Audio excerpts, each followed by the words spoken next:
All right, we are live, ladies and gentlemen. We are live. Now, I noticed a little trend happening, right, where they would All flag, right, we are live, ladies and well, not flag, but they would copyright, they'll put copyrights on my videos for using the beats. So, what I'll have to start doing is using the YouTube edit feature to change the beat. So that way, I mean, to not change it, but to take it out of the video. So that way you'll hear it on the live stream, but you won't hear it on the call it on the replay. And I don't like that because I like my replay viewers to get the full experience too. I mean, what's it's part of the entertainment. It's entertainment for crying out loud. But then if you can't get the entertainment, it's not gonna make you want to stick around, is it? I mean, I wouldn't. But make sure you guys hit that like button on your way in, please, as you come in. Shout out to everybody that's here already.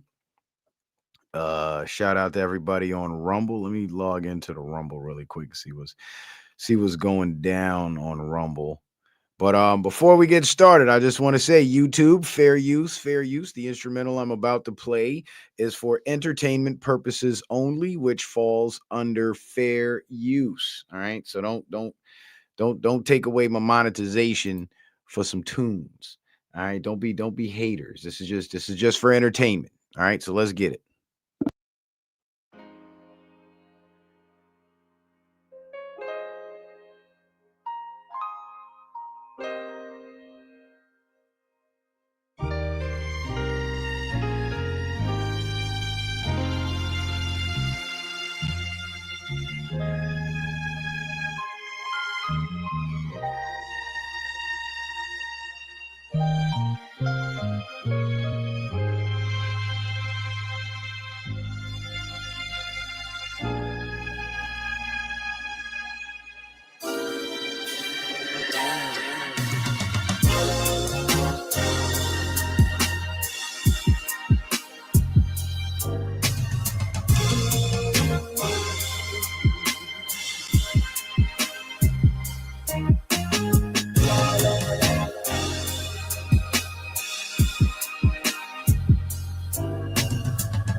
Oh man, oh man.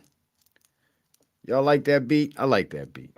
I like the jazz pianos on it. I really like it. What's up, Sister Iman? I ain't seen you in a while. Good to see you. What's up, the ambitions of a rider? And it was somebody else that hollered at me in the comments. Who was that? Jen BQ4D. Shout out to Jen, Ambitions of a Rider, and Sister Iman. Appreciate you guys being in the chat saying what's up. What's up to y'all? Shout out to everybody watching on Rumble. Peace to y'all as well. Even though ain't nobody said nothing to me, and I've been told y'all, I've been telling you guys, you got to say something in the comment section and hit the like button, because if you don't, it ain't gonna work the algorithm the way it's supposed to. We need that engagement, and that's called engagement. Hitting the like button is one form of engagement, and saying hi in the chat is one form of engagement. Like, we got 4 people on Rumble so far right now. If everybody hit the like button, that's great. But if we get 4 people in the chat to say hi, that 4 people will very quickly turn to 12. And then if that new batch of people come in, start dropping comments, the new batch of people that come in start dropping comments, that 12 turns to 24, and that's how it grows. You got to learn how to work the algorithm. And I need you guys' help to do that. All I can do is promote my channel as much as I can. Put out the best content that I possibly could put out with the the most thorough research, because that's what I'm here to do. But the rest is up to you guys, man. It's up to you guys, and I know you guys got faith in me, and I'd be a fool to not have faith in you. I mean, a lot of y'all have been with me since the beginning, and y'all seen me get flagged down several times and come back on fire. And guess who made that happen? It was the people in the chat room that made it happen. You know what I'm saying? People were sharing my videos to other channels. Then I had people from other channels coming over to my channel and bringing their audience with them. And it was awesome, but it was all thanks to you guys. So my powers are limited. All right. My powers are limited. I say that to say this. My powers are extremely limited, and I can only do so much. But if you guys really want to see the content really, really spread like wildfire, I need your help, man. That's all I'm saying. I need your help. And it costs you nothing to do that. The donations is a whole separate thing. But when it comes to getting the word out, getting more people to the show, you know what I'm saying? That it's pretty cheap. It doesn't cost much. It's almost free, I would say. But before we get started, of course, make sure you guys go subscribe to the Citizen Man Backup channel. If you have not subscribed to the Backup channel, please make sure you do. And the reason why I keep the Backup channel is because if I get zapped over here on Citizen Man TV, I will be able to upload content to Citizen Man and stay connected with you guys. But the Fallout shelter is Rumble. That's where all the content is at that you can't find on YouTube currently. And I have over 530 some odd videos, maybe 540, touching 550 by now, videos on Rumble spanning back to about 3 or 4 years. So you guys can always get over to Rumble and check out the content and learn more, man. Just keep getting that knowledge. You know what I'm saying? Keep getting that knowledge. All right. And last but not least, if you guys feel so inclined to support the show, you can do so by sending in a kind donation via Cash App, PayPal, or Venmo by using the tag scrolling across the screen in the banner below. The links that are pinned to the top of the YouTube chat in the black box where it says Citizen Man TV in yellow. Just click the yellow.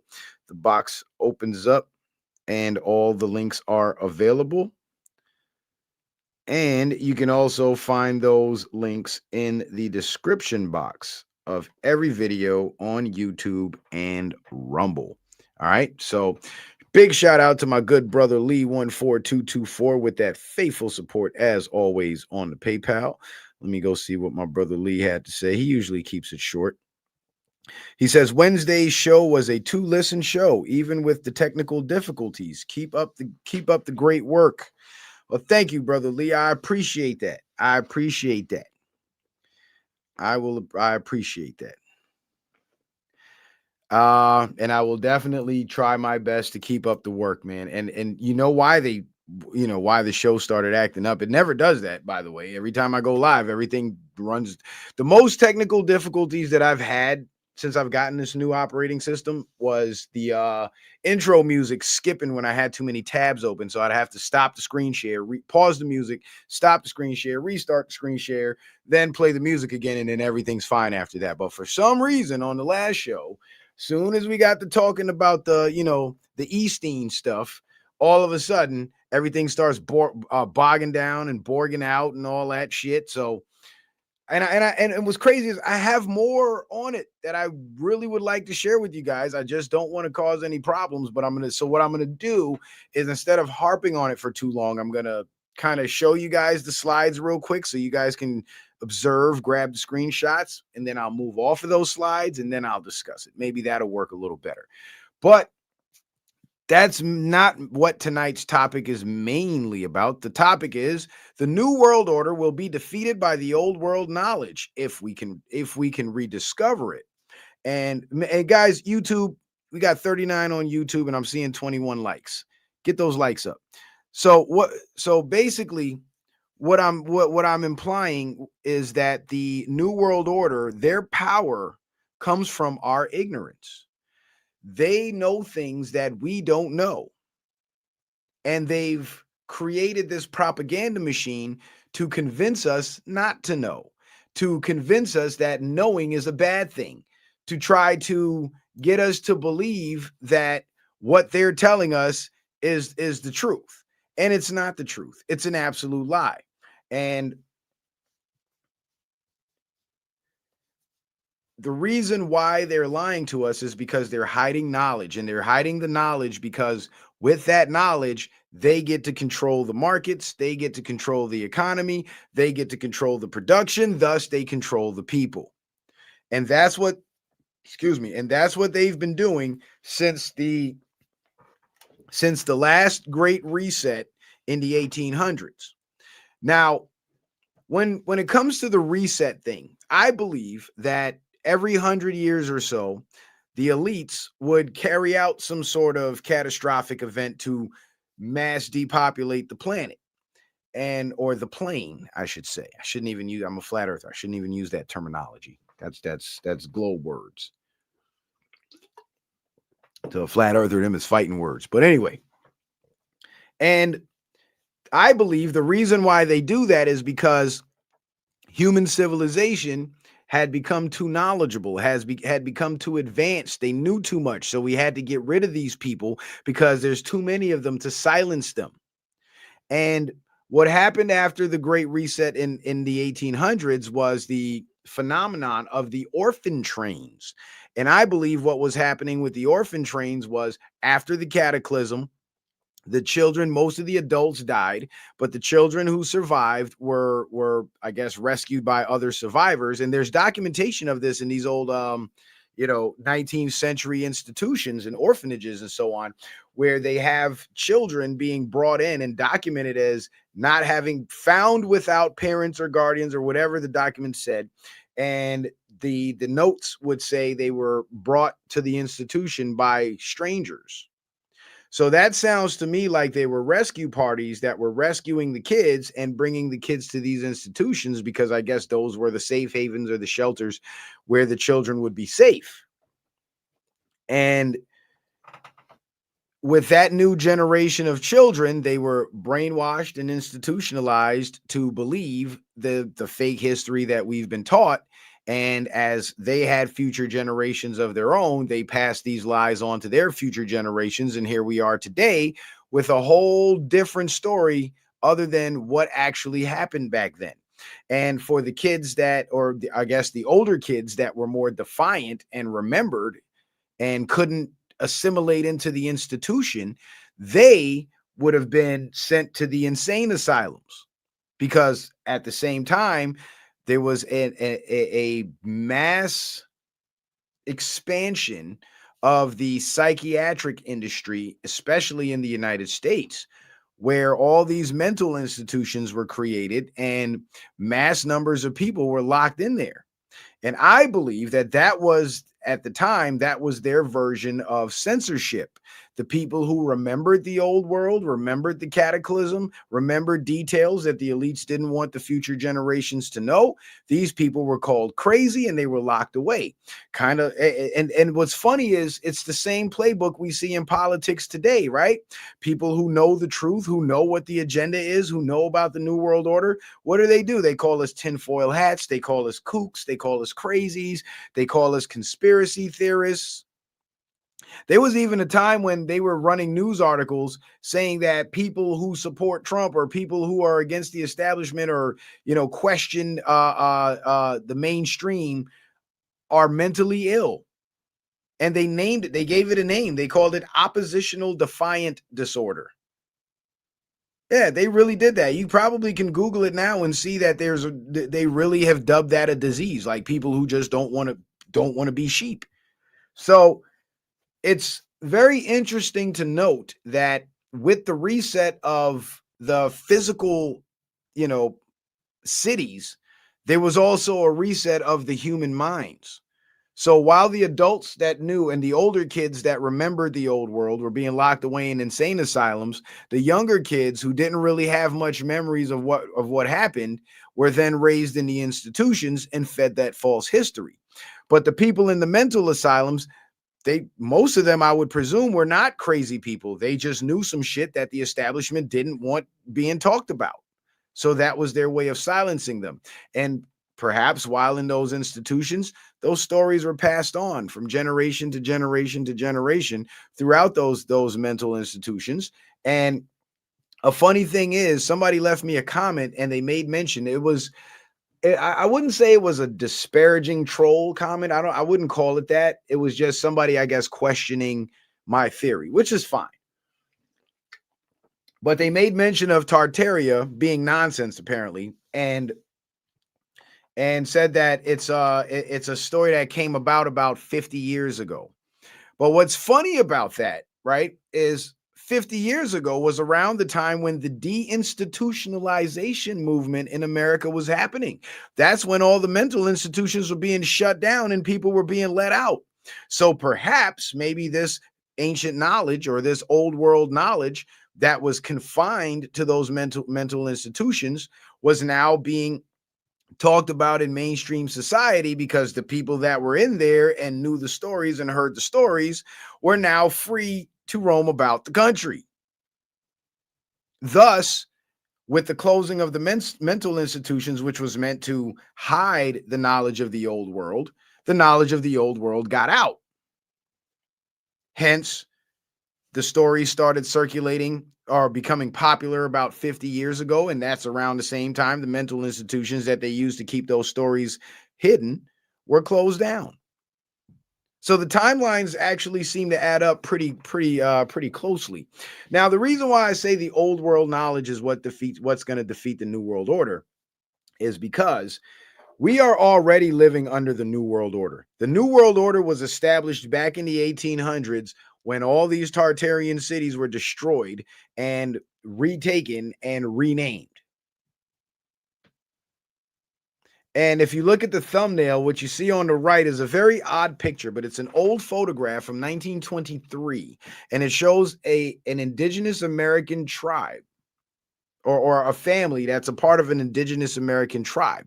But if you look closely at these people, those are Negroes. Those are black people. And when you think about how many times black people in America have been reclassified and recategorized, it actually starts to make sense that these were probably the people who were here, whose ancestors were here at the time that these Tartarian structures were being built, and possibly possessed some of that knowledge of those ancient structures. Who built them and how? So if you have an ancient people on a land and you're trying to bring in a new world order and destroy the old world, the people who created and helped build, if not built it themselves, that old world, the inhabitants or the descendants of the inhabitants of that old world, if you're going to rename the old world to make it fit the new world, you have to reclassify the people of the old world to make them fit in the new world. and make them forget the old world.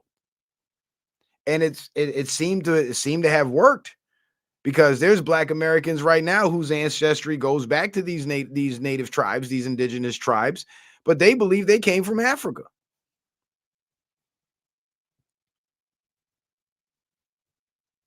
And if in a couple of generations, that many people who are indigenous to this land can be made to believe they're from a foreign land, how hard would it be to make a generation of young children forget the old world that they were born into? How hard would it be? And it seems to be the same playbook, which indicates to me it's the same group of people that were responsible for that reset, that are responsible for the recategorization of the indigenous people, that are responsible for the new world order that we're living under right now. I hope you guys understand. If you're into the Bible and you're biblical folks, you know about the mark of the beast, and maybe some non-Bible people are into it too. The mark of the beast. The mark of the beast in the book of Revelation says you won't be able to buy or sell with it, right? You know what the mark of the beast is? It's your bank account. It's your debit card. It's your cell phone with your digital payment systems. That's what the mark of the beast is. So we all got the mark of the beast. Everybody here, even the church folks. That's why we're here. But the narrative isn't as exactly as it's laid out in the Bible, where once you take the mark of the beast, you're done for and you're going to hell. I don't believe that. I believe that once you take the mark of the beast, that means you choose to participate in the system. But for many of us, it's not even a choice, but you participate in the system. You're bound to the system. You're a prisoner of the system, but all hope is not lost, because you can fight your way out of it. You can get your way out of it, but you have to buy your way out of it. That's the thing. You can either, well, not necessarily. You can either buy your way out of it, which would be the easy way, or we can come together and overthrow it. And I think they fear us overthrowing their system more than buying our way out of their system, because if the people come together collectively and take down their system, and it doesn't take much, all it takes is for everybody to say, you know what? I'm not fucking with this shit. I'm not participating. And it's over with. I say this all the time. I say everybody hates car insurance. Everybody hates having to renew their driver's license, like their driving skills actually expire after a few years, right? Everybody hates having to pay for registration on your vehicle and shit. It's bullshit. It's stupid. Do you understand that if in one single state, every single driver in that state takes their license plate off their cars and just drives around like regular, there'll be no way to enforce that. They will literally, that entire system collapses instantly. And the cops, instead of stopping people and writing them tickets, which they'll probably try to do, but then you'll be able to beat it in court, because now you can claim discrimination because there was a million other cars out there driving without a license plate. Why you pull me over? The laws have to be applied equally and universally. So if you see everybody committing the same crime, you can't just nab me for it and expect me to plead to it. And you can beat that case. And you know what's going to happen eventually? The cops are going to take the license plates off their cars, because they'll start to see the benefit in it. But people are too scared. They're too sheepish. So when I say overthrow the system, I don't mean form a mob with pitchforks and shit and then go down to your local city council and drag the people out and beat them half to death. That's not what I'm saying. What I'm saying is withdraw your consent peacefully. And 2020 was our opportunity to do that. With that fake pandemic, that was our opportunity to do that. If everybody would have said, no, I'm not putting no fucking mask on, guess what? The mask rules would have never happened. If people would have said, no, I'm not shutting my business down, no, I'm not staying inside, no, I'm not going to let you fear monger me. If more people would have taken that approach, their whole pandemic story would have evaporated the minute they tried it. But they got people to participate. And because they got people to participate, they were wildly successful. You see what I'm saying? But the reason why the old world knowledge is going to defeat the new world order is because that's the thing that, or the reason why I believe that, let me say that, is because I believe that's the thing they fear the most. They fear people getting the knowledge because the knowledge will literally empower you. If you're able to develop architecture that can harness electricity from the earth, power your own home, power your own lifestyle. Do you understand the level of autonomy that will give you? And if every American family could do that, do you understand the level of autonomy they will have? The energy industry will collapse completely. So imagine we're living in a world with water powered motor vehicles and houses that can draw energy from the earth itself and power themselves. Oil companies go kaput overnight. They're going to be reduced to selling diesel. The freaking power companies, the electric companies, out of gas.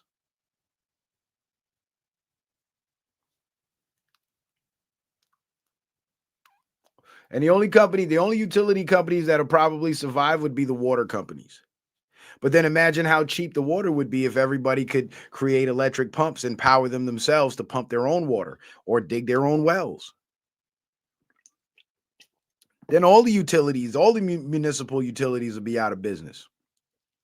And these are some of the major players in the control system.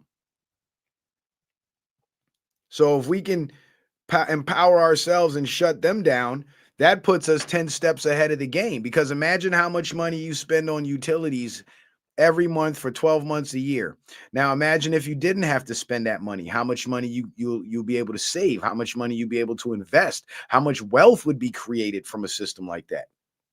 And that's what the elites don't want. They don't want anybody to accumulate enough wealth to challenge them. Because the last time in the early 20th century, when the Titanic happened, that's what was going on. The power players that wanted to control the world, what was his name? Uh, the banker. What's his name? JB something. Fuck, I forgot his name. And it's an easy name. Somebody knows it. But the um the Rockefeller family, the Rothschild family, um, the big banking, big oil, big energy, big banking, all these families, they wanted to control the American financial system and control the Central Bank of America. JP Morgan, thank you. JP Morgan, there you go. I almost said, I kept thinking Morgan and Morgan, the law firm. It's funny. Thank you, Jen. But JP Morgan, they wanted to control the American financial system. But there were three other American billionaires that were on, well, they were multimillionaires at the time, but in today's numbers, they would be billionaires. They were going on the Titanic and they had plans to create an American central bank. See, this is the international Masons versus the American Masons. And JP Morgan and friends sank the whole Titanic, which some people say isn't even, Vanderbilt and Astor's. Yeah, Vanderbilt was one of the opposing families, and Astor was the other one. The Astor family was the other one that wanted to create a American central bank, and they were all scheduled to go on the cruise on the Titanic, and their lives were lost when the ship sank. So it's very inconvenient for the elites to have to carry out such major events in order to get rid of their competition. So in order to keep their fraudulent or in order to establish their fraudulent system and keep it going unchallenged, they had to create an economic system where it would masquerade as capitalism so people would accept it, but it's actually corporatism where the corporate monopolies control the entire market, the entire industries. And so they were able to do that with the Federal Reserve Act of 1913, and then the law they passed in 33 where they started taking all the gold. That was when they started taking us off the gold standard, and they then in I believe it was in the 1960s, they officially created the Federal Reserve note. But essentially, they were able to create their financial system undisturbed and unbothered because they did not have any competition left. And in today's world, it's so difficult. It's almost like there's gatekeepers when you reach a certain level that you have to get through and prove your loyalty to before they even let you in the door. This is why you don't see too many billionaires walking around in America that are not a part of the system. And billionaires like Donald Trump is what the establishment fears the most, because he made his money on his own. He didn't have to go through any doors to do it. He didn't have to do anything compromising to do it. He just did good business with the right people and made enough money to build himself up. And he had the support of the US military, because since they killed John F. Kennedy, Trump was going to be their guy to carry out the plan, but they had to make some changes to the plan that didn't involve the mistakes that Kennedy made. So Trump had backing.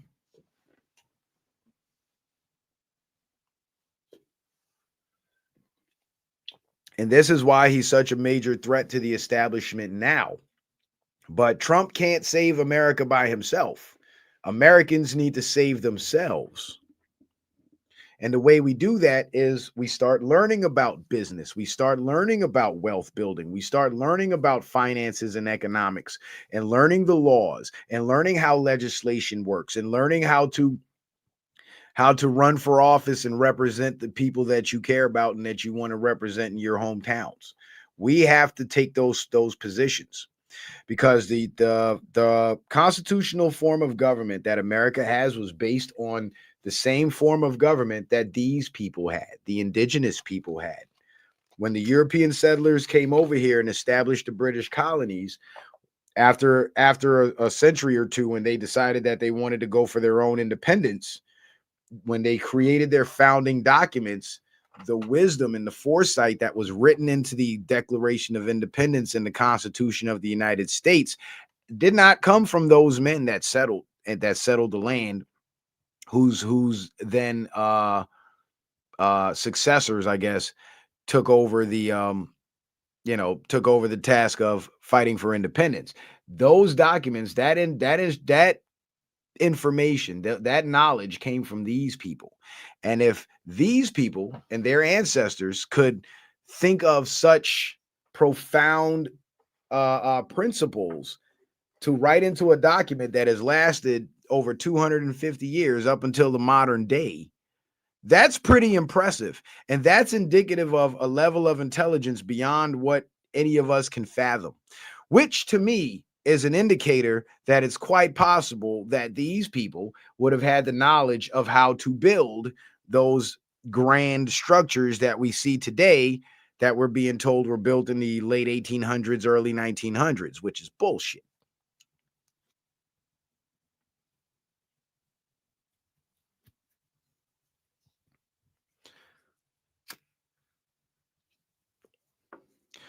Lurley says our founding fathers who wrote the Constitution had slaves and genocided Native Americans, bro. Well, first things first, Lurley, it wasn't the founding fathers. Yes, some of them had slaves, not all of them. Number one. Number two, slavery was actually a point of contention amongst the founding fathers. But once the war started, they all had to put that shit aside. Number three, by slave, it means employee. Back in those days, you see, the narrative of slavery that we've been taught is a bunch of liberal Democrat bullshit. Now, there was chattel slavery and antebellum slavery, but that was a very small percentage of the actual slave population. And although the slaves were not counted as people under the Constitution, the slave masters, most of the slave masters, black and white, actually treated their slaves quite well. Here's why. Slaves were commodities. They were property. So just like you would wash your car and change your oil and change your brakes when it starts breaking down, it's the same way the slave masters would house the slaves, feed the slaves, clothe the slaves, as long as they got the work done. But there was cruelty, and there was violence on the end of the slave masters towards a lot of the slaves, but it was not the vast majority. And the narrative that we've been fed that this is what slavery all was is absolute crap.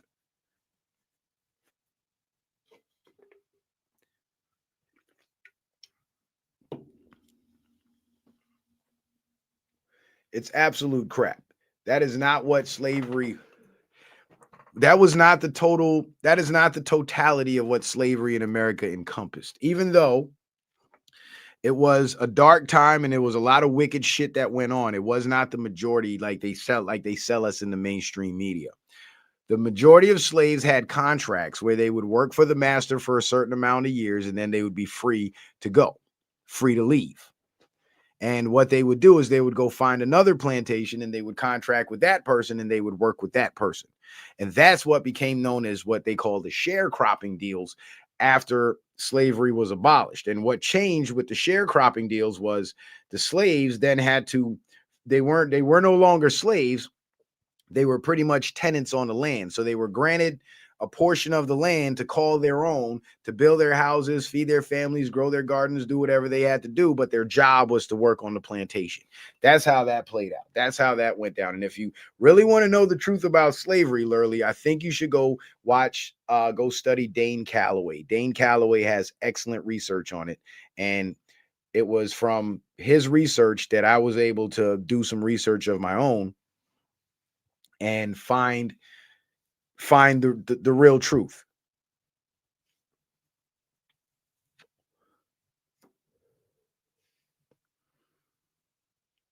Now, as far as the genocide thing, I'm not dodging it. I just haven't gotten to it. And I'm not going to let you take over my show either. So you keep up the bullshit and I'm going to fucking block you.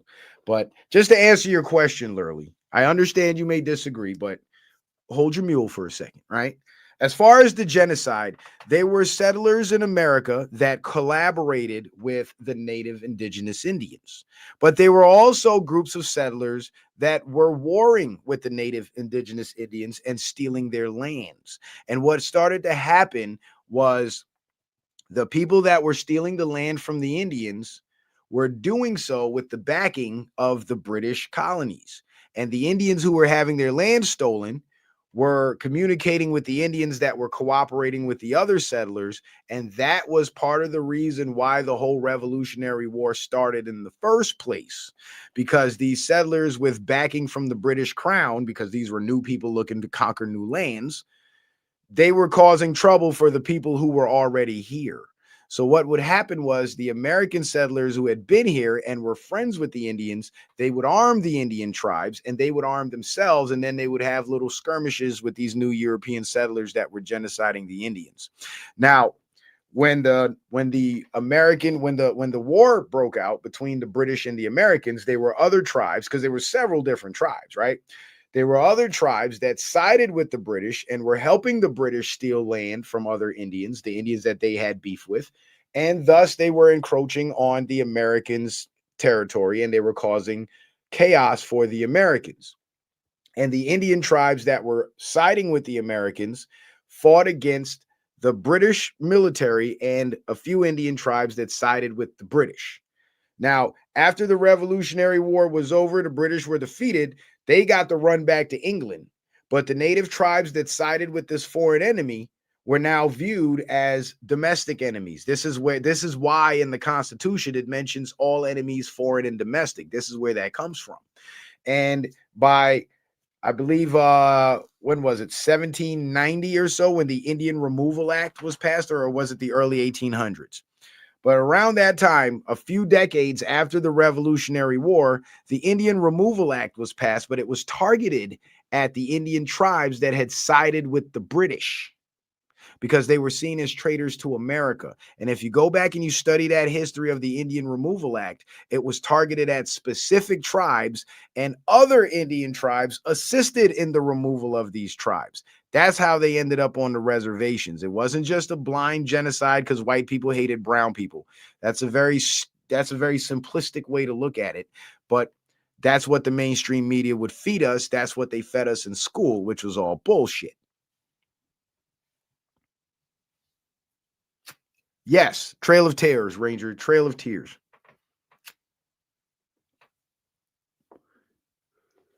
And in fact, I have an entire stream on my Rumble page where I go through the documentation and I actually read the history to you. So I'm not making the shit up. So it wasn't just the founders came over here and killed everybody and took over everything. No, that's not how it happened. That's not how it happened at all, in the least. And that narrative, again, is mainstream media bullshit. And if that's what you choose to believe, that's what you choose to believe. Just understand that over here, we actually do the research and we know better.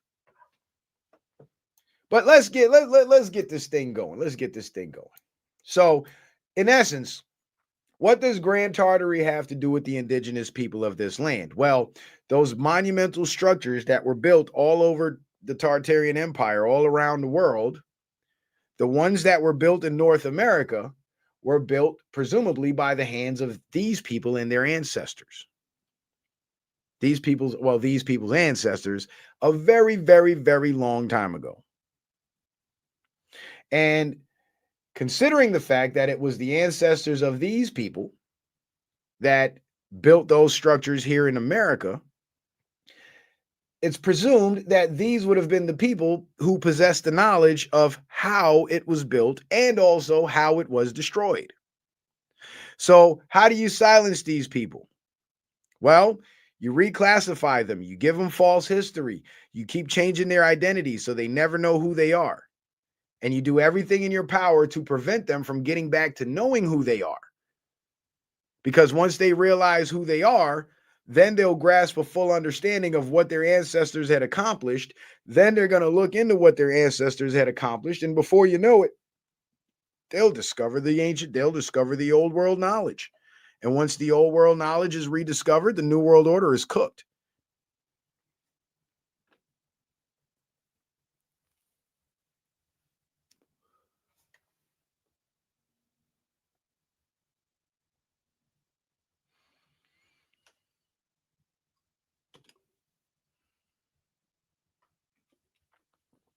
Now, here's another thing to consider too. There were several resets that happened from the year 1300 all the way up to 1800. And I believe that when chattel slavery started in North America, it very well could have been, right? Now, I just want you guys to think about this. It's just a theory. That could have very well have started with orphan kids from a previous reset. And they were brought up on the plantations and taught that they're slaves and this is or they're servants and this is their existence. And when they have kids, they would teach their kids the same, and they have kids and they would teach their kids the same. And that would actually explain why they weren't very many successful slave rebellions in North America during the several centuries of slavery in North America. But when you look at slavery in other worlds, these were actual adults that were conquered by other adults. So they were slave rebellions because those people knew what it was to be free, whereas these orphan children had no idea what it was to be free. So it was more of mental conditioning from the first generation that helped slavery perpetuate for so long in this country rather than governance by force. Because in other countries, again, in other places where slavery was going on by force, it did not last as long and it was not nearly as successful or profitable as it was in North America. But that's just another theory we could touch on another day. I don't want to go down Lurley's road because Lurley's still got his head in the public school textbooks apparently. Now, funny thing with the Epstein situation when it comes to the Epstein files, it's even CNN has admitted that Donald Trump was not accused of any wrongdoings in the Epstein file. So I thought that was funny. And this funny too. Last image captured by Santa's sled cam after encountering surface to air projectiles over Minneapolis. Yes, it's just a joke, but these people are actually some very, very special people. They're one of the few tribes that still exist to this day that have not been modernized or inducted into the modern world. But I just thought it was funny because they're savages. And that's kind of who they brought into Minnesota. But they're not only in Minnesota, they're in Maine, these Somalis. Maine suspends payments to Somali charity after $1 million in fraud uncovered by audits. It's like everywhere these people go, all they do is commit fraud. But the Doge investigations is what's been uncovering all this fraud. And there was another guy that investigated a nursery. I believe it was in Minneapolis. I'm not sure what city. I got to go back and look, but I'm sure you guys can find it too. It was like a preschool or a daycare or something ran by Somalis, and they were getting a couple $1 million in government grants every year, but there were no kids at the daycare. So they set up the daycare as like a shell company, so they can fudge the paperwork and collect the government money. So all those scams and all those frauds are coming to an end, and they're coming to an end very abruptly. Donald Trump says, "Merry Christmas to all, including the radical left scum that is doing everything possible to destroy our country, but are failing badly." And the radical left scum are the ones that are pushing the New World Order agenda right in front of our faces. Now, there's a lot of Republican scum, like Ben Shapiro and the rest of them, that are also helping to push the New World Order, but they're doing it by sleight of hand, by pretending to be controlled, by pretending to be opposition, thus being controlled opposition.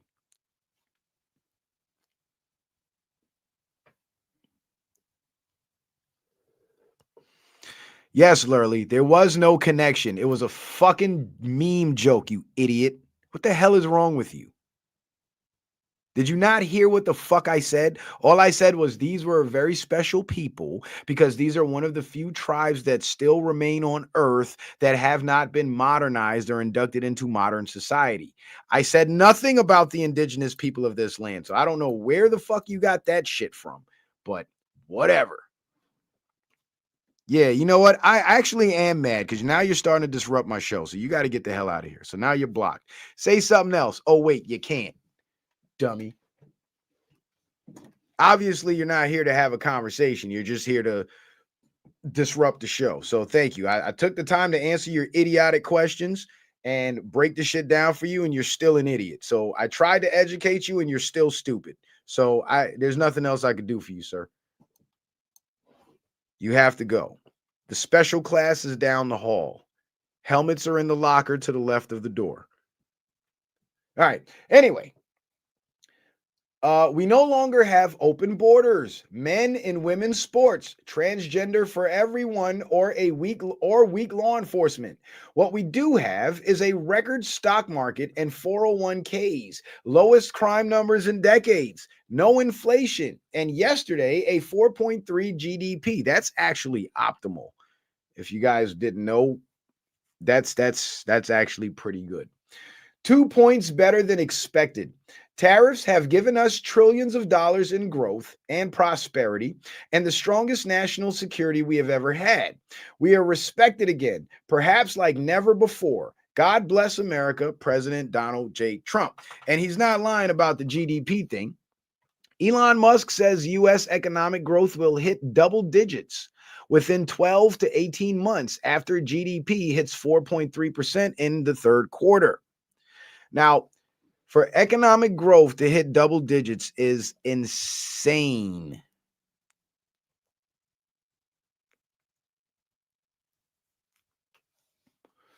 It is insane.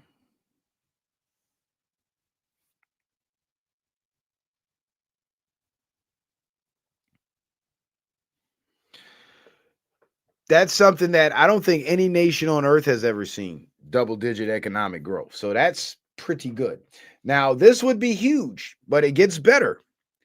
Double-digit growth is coming within 12 to 18 months. If applied intelligence is proxy for economic growth, which it should be, triple digits is possible in 5 years. And if things continue the way they're going, that's exactly what we're going to see. And when you guys get your tax returns this year, I'm not getting one because I'm a business owner, so I'm getting a tax bill. But when you guys get your tax returns this year, you're probably going to get a few $1,000s more than you were expecting, which I think is absolutely wonderful.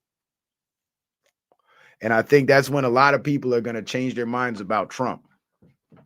Because honestly, that's all it takes, man. That's all it takes is for the people to stop robbing the people and give them some of their money back. People don't even want it all back. Just give them some of their money back. They don't know what to do with it. Because at the end of the day, that's what people care about the most is their economic situation. And if we have a government that's functioning so efficiently that they don't need to take as much money from us as they were taking before, and with the tariffs, it's putting us on a pathway to eliminate the income tax completely. Excuse me. And if that happens,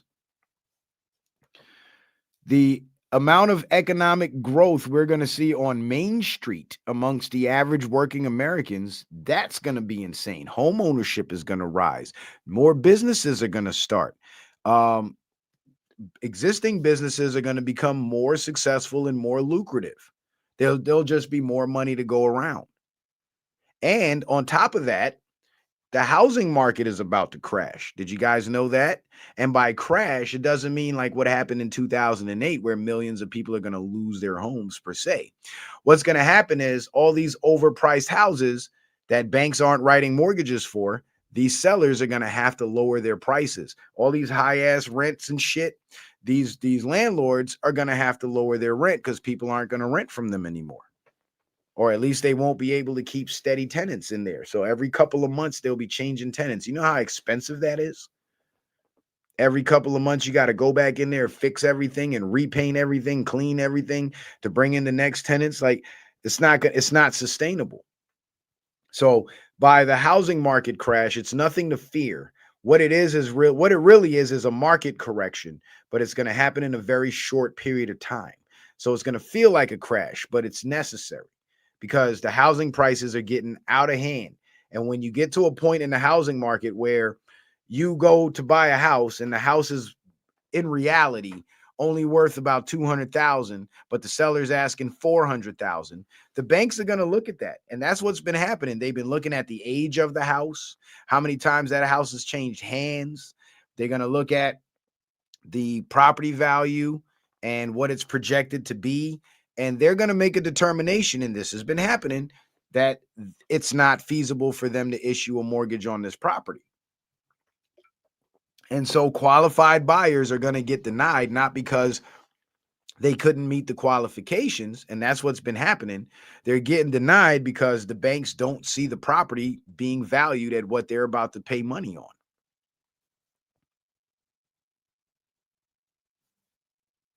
So they'll be writing a mortgage for a $400,000 house that's only worth 200,000. So the house remains on the market. Now the seller's got to revamp their plans, lower that price, and then repost it on the market again at a more reasonable price.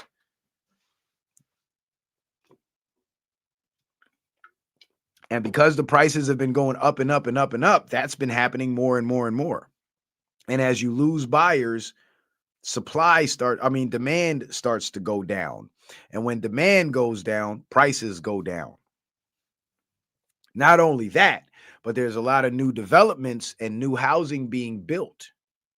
And it was originally being built for the illegals that were going to come in and flood the cities. But now that Trump's doing the mass deportation and getting the illegals out, those investors that invested in those apartments for those illegals, guess what they're going to have to do? They're going to have to rent those apartments to Americans. And Americans are not going to pay the prices that those illegals were paying. Also, because they lost their market with the mass deportations, or their main market, or their main clientele base, they're going to be desperate for tenants. So prices are going to go down. So when Trump says the best is yet to come, I can start to see the end of the light at the end of the tunnel. Because a few years ago, when he said it, I couldn't see it because we were too far. We were too close to the beginning of the tunnel. You couldn't. We were too consumed by the darkness, surrounded by darkness. You couldn't see the light at the end of the tunnel. But as things progress, I'm starting to see it more and more, and it's looking better than I thought it looked. Now, this slide right here, I don't know if you guys can read it. It might be too small. Excuse me. Let me go to my big gallery. Pardon. We got to go to the big gallery for this. Yes, yes. Big gallery. Here we are. All right, you guys might be privy to some of the slides I don't want you to see yet, but you're gonna see them anyway. So fuck it. All right. So this is Real Rob N. And he says, here it is. This will also make you sick.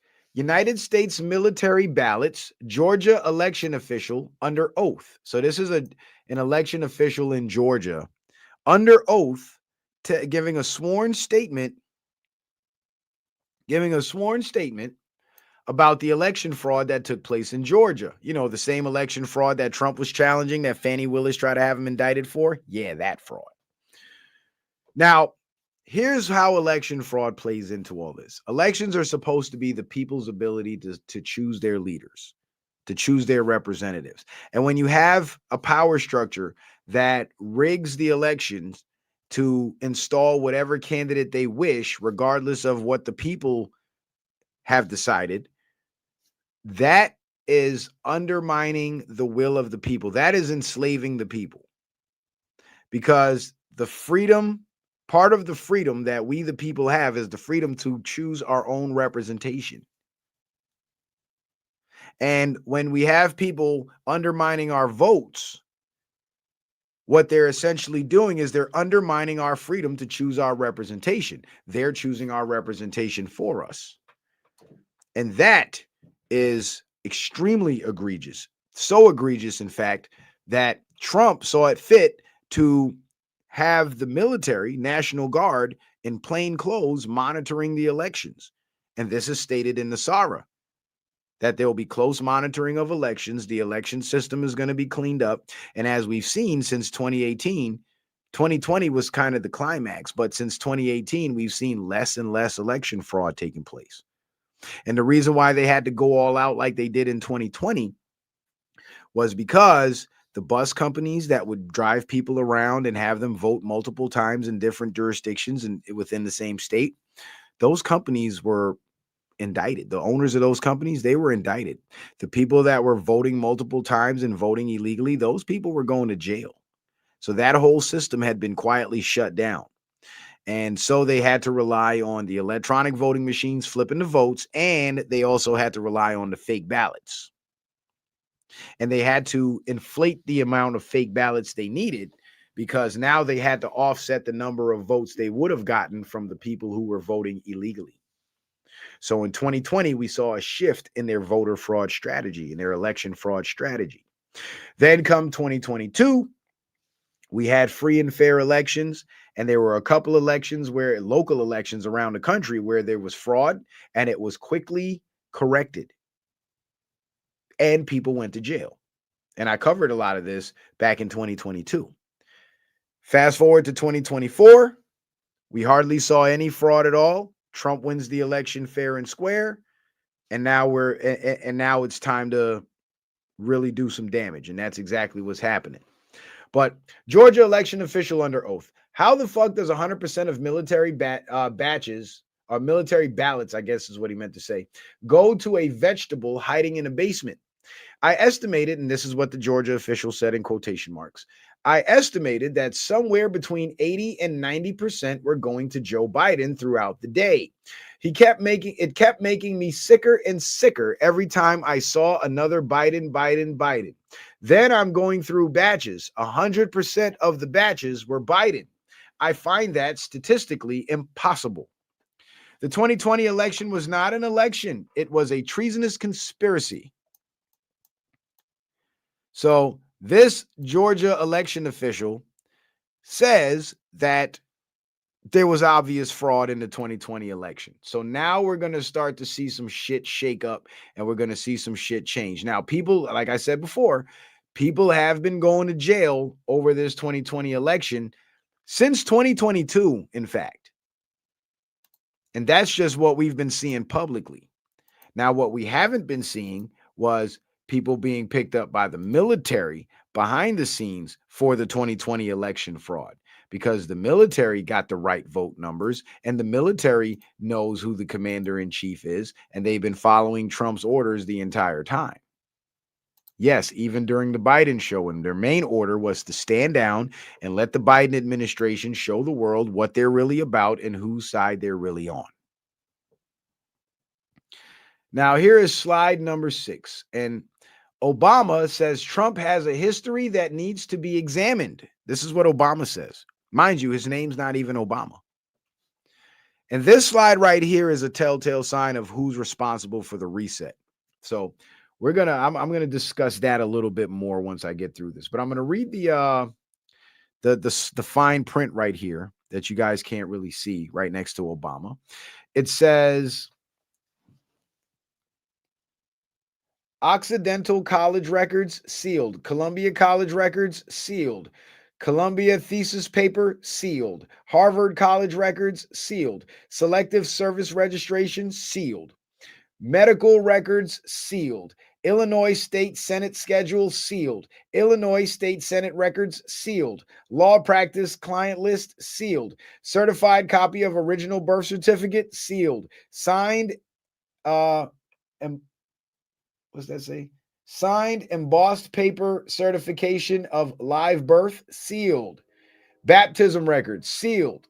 Michelle Obama can no longer practice law as an attorney. Why?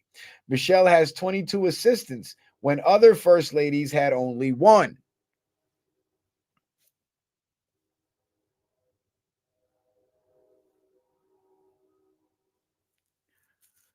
Gangsta Slim, what are you talking about? He says, Citizen Man, respectively, fuck out of here. We've been hearing a bunch of nonsense. From who? From me? And why would you say respectfully fuck out of here? That's disrespectful. Why would you say respectfully and then say something disrespectful? Just go ahead and disrespect me, bro. Stand on business, bro. But please explain what you mean by we've been hearing a bunch of nonsense. Because yes, we have been hearing a bunch of nonsense. I totally agree. I just would like to know from whom you have been hearing the nonsense. Because I tell you every day where I've been hearing the nonsense, you know. So from whom? Good sir. I'd like you to answer that, my brother. And try not to say respectfully before you proceed to disrespect somebody. It makes you look like a coward. You know what I'm saying? You gotta stand on business, bro. Say what you mean and mean what you say. So this was one of Obama's alleged professors, right? So the reason why I went through all these sealed records is because they hid Barack Obama's history because they made up a fake history for him. He's not who he says he was. Gangsta Slim says, you good, you the family. Yeah, I know, Gangsta Slim. I know you've been around for a minute, man. I know you've been around. Well, what do you mean? What do you mean when you say fuck out of here? We've been hearing a bunch of nonsense. I want to know what you mean by that.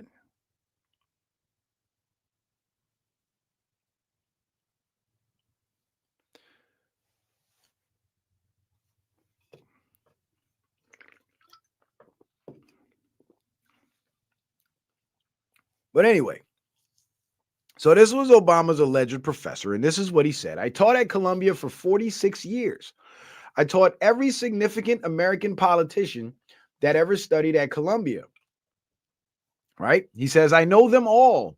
I'm proud of them all. Between American history and diplomatic history, one way or another, they all had to come through my classes, not Obama. I never had a student with that name in any of my classes. I never met him, never saw him, never heard of him. None of the other Columbia professors knew him either. And you would think if this man actually went to those universities, somebody would and became president, somebody would have came forward and been like, hey, I know you. I mean, average people on the street sometimes have people run into them and say, hey, I know you from elementary school. I know you from high school. You know what I mean? This man became the president. How did none of his professors remember him, but they seem to remember everybody else? That's because they made the whole shit up. And just like they rewrote Barack Obama's history,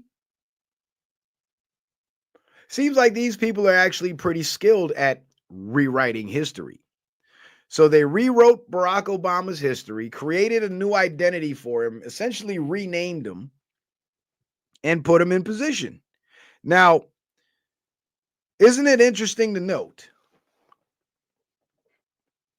Oh, that's what you mean. Said these are pathological liars we're dealing with.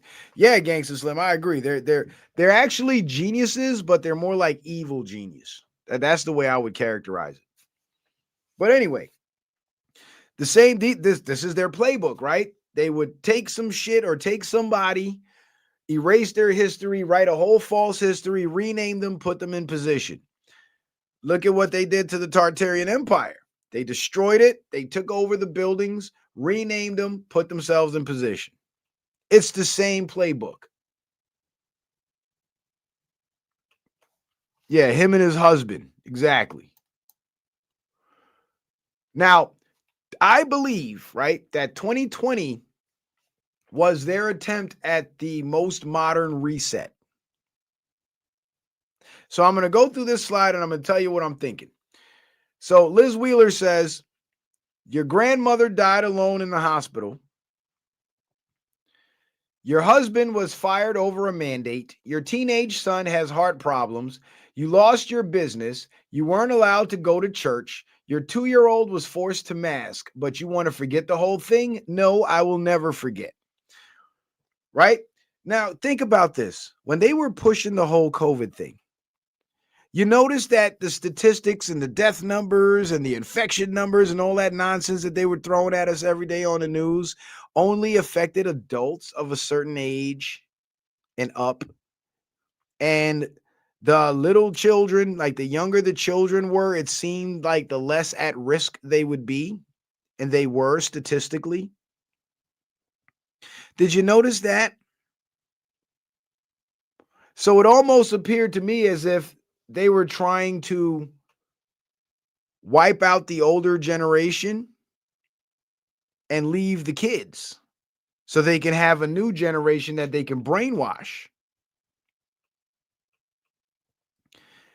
Almost sounds like the catastrophe that preceded the orphan trains. The adults were wiped out and removed, and the kids were re-educated and institutionalized. Because imagine if more adults trusted the medical system, and as soon as they felt like they had COVID, they ran to the hospital and then got locked away from their family because of protocols and isolation and all that shit, and then mass murdered by the nurses, because that's what was going on in those hospitals. Make no mistake about it.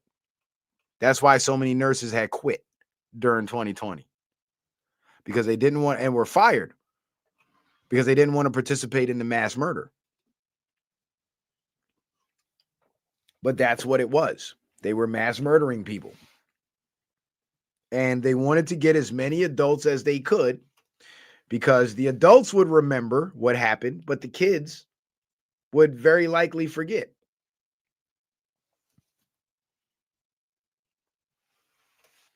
Gangsta Slim says, why everybody vaccinated test positive for AIDS? I don't think it was everybody, but there were a lot of people that tested positive for it. And what AIDS does is it destroys your immune system. So I think the way that they would test for AIDS is like, they don't examine your blood and then boom, they see AIDS and they're just swimming around and shit and doing the locomotion and shit. But what they would see is deformities and defects in the antibodies or the immune, the white blood cells. And I believe that they're testing positive for this autoimmune disease, because that's what AIDS is, this autoimmune disease, because the damage that the vaccine is causing to their immune systems is similar to that of what the human immunodeficiency virus would do. You see what I'm saying? So that would explain why they're testing for positive for AIDS, but we still don't see an AIDS epidemic like that, unless it's happening and they're just covering it up and making us believe it's not happening, right?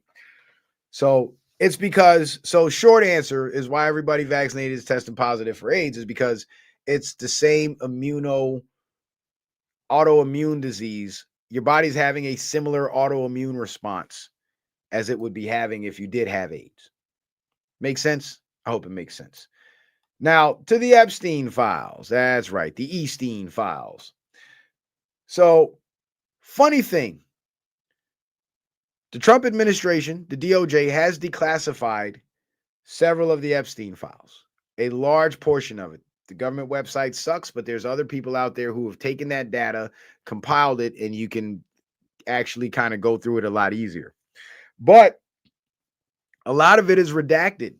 And the whole media was making fun of Trump for putting out all this redacted stuff where people can't really get the full scoop of what's going on in the files. But there's a funny thing that's going on social media right now. And this one black woman, shout out to that sister, cracked the code. Apparently, you can open up the Epstein files in some sort of Word document. And what you do is you just copy the entire paragraph or the entire page, redactions and all, and you paste it on a different page. And what happens is all the text gets pasted, but the redactions do not transfer with copy and paste. So there's a way to remove the redactions. Now, with all the tech support that the Trump administration would have, you would think they would know this loophole. And I believe they do know about this loophole. And I believe because they know about this loophole, they released the documents with all the redactions because by law, the government has to redact that information.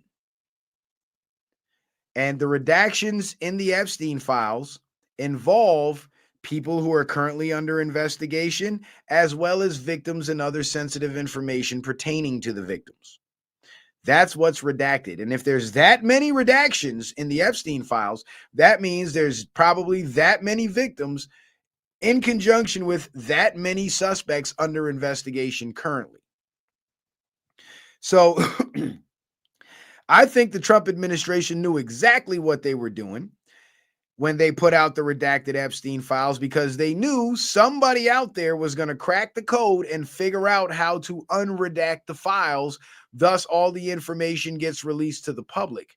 But the beauty of it is the Trump administration cannot get in trouble for releasing unredacted information because they released the redacted information. So now the responsibility for spreading that information falls on the people, and there ain't a goddamn thing that they can do because those documents, once released to the public, have been declassified. So if the people find a way to read behind the redactions, that's on the people. And oddly enough, when that information started to spread, hundreds of billionaires started leaving the United States. Billionaires and millionaires started leaving the country in droves because their names are in the files. So I think the Trump administration knew what they were doing, and they knew that all that information was going to get out to the public anyway, but they did the redactions to have their release of the files fit within the legal parameters of what would allow them to do that without them violating the law. So they didn't violate the law, and there's no law against the people unredacting the redacted files. Thus, now we have the complete files unredacted because all you got to do is copy and paste it from the government website because it's on the DOJ website, copy and paste it to another page, and you'll see everything.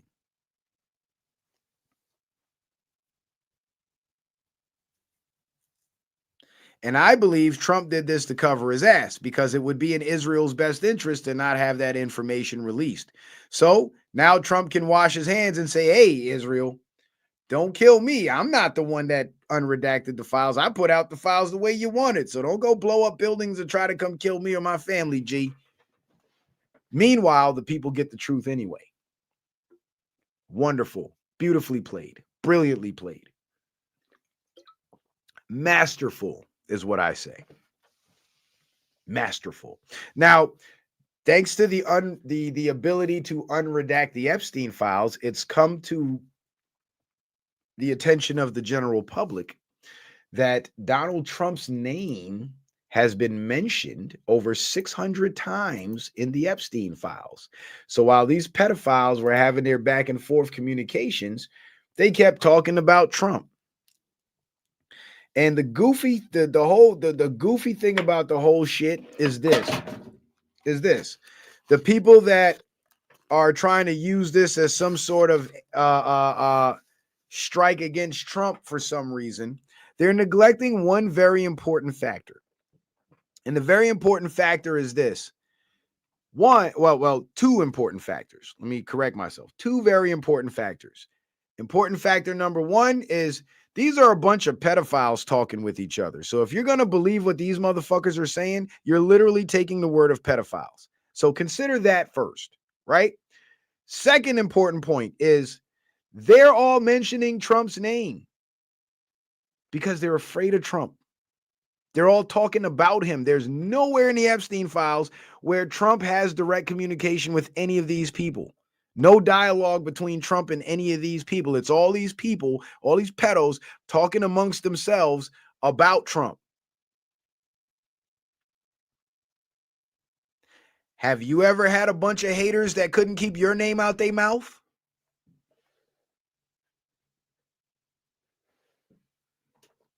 So, who are we to say that's not the same situation, especially considering the way Trump has been handling these pedophiles since he's been in office?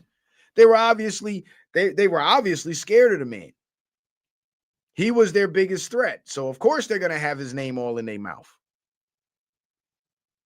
So just because a bunch of pedos got your name all in their mouth, does that make you a pedo too? Absolutely not. In fact, it says the opposite. It says that you're a threat to them. So they're overly concerned about you. Why? Well, he was the only president that had Epstein indicted and Ghislaine Maxwell indicted. So obviously they had something to fear. He was the only person that testified against Epstein back in 2009 in his first case when he got let off the hook by the Obama administration.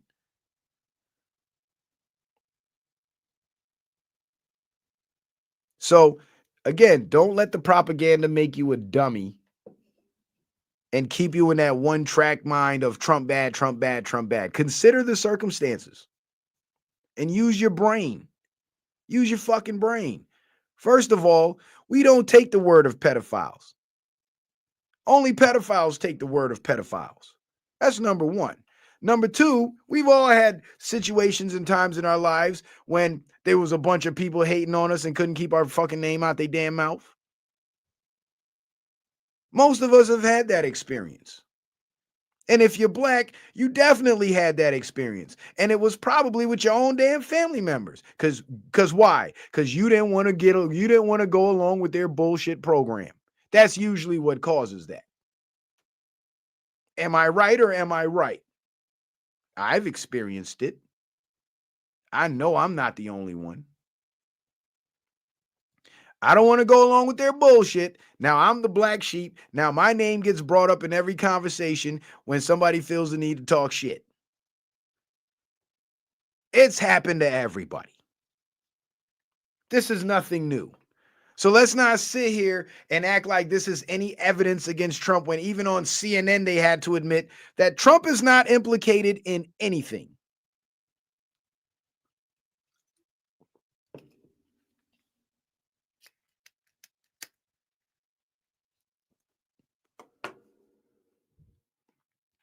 Don't let the propaganda make you that stupid.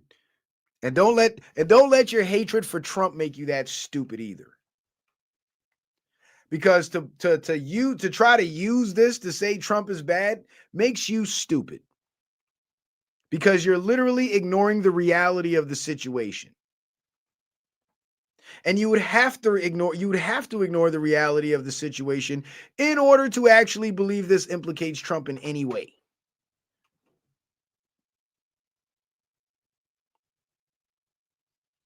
So this whole Trump was down with Epstein bullshit, it's over with. It was over with since 2018 when they tried it the first time, or 2019 when they tried it the first time with the Photoshop pictures. Like, if they had anything real on Trump, we surely would have known about it back when Biden was in office. The Democrats ruled the day. Why didn't they release it then? Because they knew they couldn't use it against Trump and it would backfire on them. And now it is. And with all these wealthy people leaving the country because of the unredactions of the Epstein files, guess what's happening? A lot of those pedophiles were Democratic donors. So now the Democrats are going to lose their financial support base.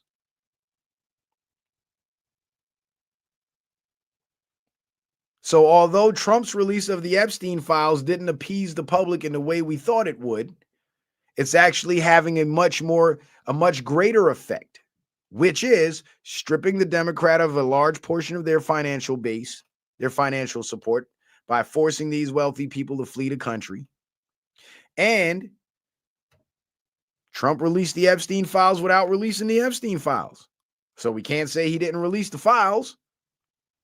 And the Democrats can't file suit against him for releasing redacted information to the public because it wasn't him that unredacted it. Masterful, I tell you.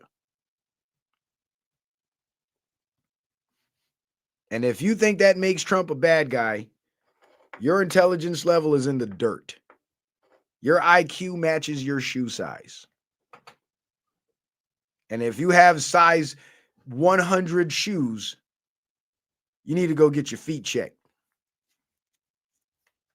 Here are the facts. Trump Epstein flight logs. Donald Trump took exactly 7 documented flights on Jeffrey Epstein's plane, all between 1993 and 1997. And of course, that was long before Trump found out that Epstein was trying to mess with underage girls. 4 flights in 93, 1 flight in 94, 1 flight in 95, 1 flight in 97. Epstein did not purchase Little St. James Island until 1998, after Trump's final flight. All 7 flights were short domestic trips, primarily between Palm Beach and New York, New Jersey, and the New York, New Jersey area. So again, all you dummies out there that think the Epstein files with these pedophiles can't keep not keeping Trump's name out their damn mouth makes Trump guilty of going to Epstein's island. Well, Trump's never been to the island, and he said so himself. And the evidence shows it. So keep believing the bullshit if you want to. That's on you. But you know what I say? The best is yet to come. Now, General Michael Flynn posted this on Facebook, and he says there's an incredibly important and very strategic message here for all Americans and all of humanity. Thank you, President Donald J. Trump. There is more to come. And Trump said the best is yet to come, and he put out a video which kind of just shows like some clips of him back in the day and him today and all this, but I didn't really get the message, to be honest with you. But the fact that General Michael Flynn posted it means that there is some significance to it. Michael Flynn also has a direct line of contact to Q, because General Michael Flynn is a high-ranking intelligence officer, general, of course. And, of course, Q is said to be naval intelligence. So military connections, high level. Now, this is the post that I was talking about with the person who commented about, the Tartaria stories coming up from just 50 years ago. Now, the reason why Trump is going so hard against the deep state and the New World Order is because he's removing the gate guards who have been standing between we the people and the old world knowledge. And not only is he removing the gate guards, he's getting their followers to remove themselves as well. All these dumbass liberals out there running around trying to impede federal officers and save the illegals, they're getting themselves arrested. All these dumbass liberals out there that are taking foundation money and trying to stage these riots and shit, they're going to jail. These are the foot soldiers that would help the elites use this ancient knowledge, this old world knowledge against us. These are the same foot soldiers that they utilized in 2020 to gain mass participation in their scam, in their scamdemic. These are the foot soldiers of their consent. These are the participants, the NPCs. And in removing the gate guards, the NPCs are falling with all the other dominoes as well. And we have to get those people out of the way because the old world knowledge is too powerful to have people of low vibration having access to it. So this purge essentially has to happen first. Everybody has to, or enough of us, the vast majority of us, need to be awake enough to understand the true power that we have at our fingertips and not abuse it. So, we're going to talk a little bit about the old world knowledge. We're going to get into that right now. So, this person right here, the Chris Meg 34, left me a comment on my last stream, right, where I talked about the Patriot Alliance being the Tartarian Alliance, and I'll show you some maps that verify that as well. Moorish, which is why he, as in Trump, loves tariff so much. Well, tariff is the word. Trump didn't create the word tariff. That's number one. And number two, the tariffs are going to lead to you not having money stolen out of your paycheck when you get paid from your job. So I don't know why you're so mad at tariffs, but again, if you've been captured by the propaganda, obviously you'll advocate against anything that's to your own benefit and advocate for things that are to your detriment. But nevertheless, Trump is enforcing Moorish law by reestablishing the Republican form of government. And I guarantee you, this person cannot cite me one single Moorish law ever written. Tartaria is some whitewashed nonsense. This is what they say. Mind you, that whitewashed nonsense still exists in the form of their architecture all around the world, not just in the country. So I don't know how it's whitewashed nonsense, but whatever. Excuse me. It's literally something that's come up within the last 50 years. Oh, this Red Bull got me gaseous, man. Got me burping all over the place. Meanwhile, they'll tell you that that Moorish Empire did exist and that they did rule and that they were black, but they just disappeared without a trace. More like, let's reclassify you while appropriating more of your shit. So I simply asked, if Tartaria is nonsense, then who do you think built the architecture? And that's a genuine question. I really genuinely want to know who this person is. Do they think it was the Moors that built the architecture? I don't know. But you see how they said here, it's literally something that came up within the last 50 years. Check this shit out. When did mental institutions close down in the United States?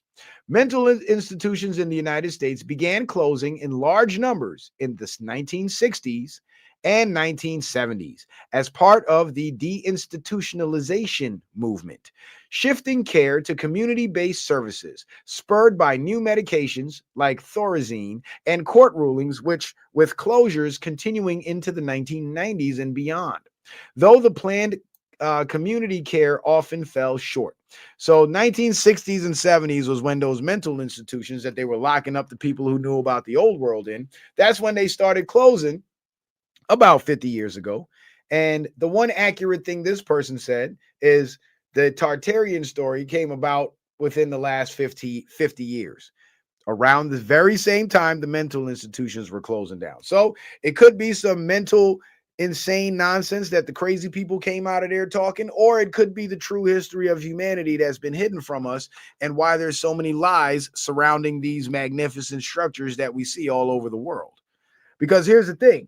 You can try to deny Tartaria all you want, but you cannot deny the advanced technology used to build that architecture. You cannot deny the building standing right in front of you. You can't deny it. There has to be an explanation for it. And so far, we haven't gotten one, even from the people that want us to believe the Tartarian Empire is fiction. Well, if the Tartarian Empire is fiction, who the fuck built the buildings then? With all the Tartarian symbolism on it, by the way. Who? They can't tell us. I mean, I understand if you don't know who did it, but you can tell me who didn't do it. That makes sense. Right? But if you can't tell me who did it, that takes credibility away from when you tell me who didn't do it. Because it seems like the people you're telling me didn't do it, it appears as if they did do it. Because their architecture, it's exactly the same all around the world, and it's most numerous in the land mass that was once called Grand Tartary. So it's kind of hard to take their word for it. Now, these are the same people, of course, the historians that rewrote history so they can establish their new world order. They're the same people that would have you laugh at the idea of flat Earth, right?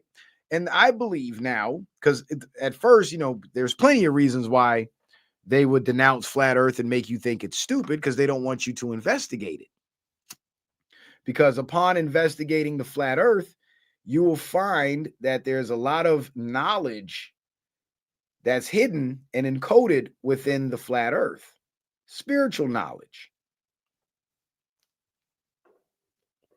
And in school, they'll never teach us about flat Earth. They'll just tell us a long time ago, people were primitive and believed the Earth was flat. That's it.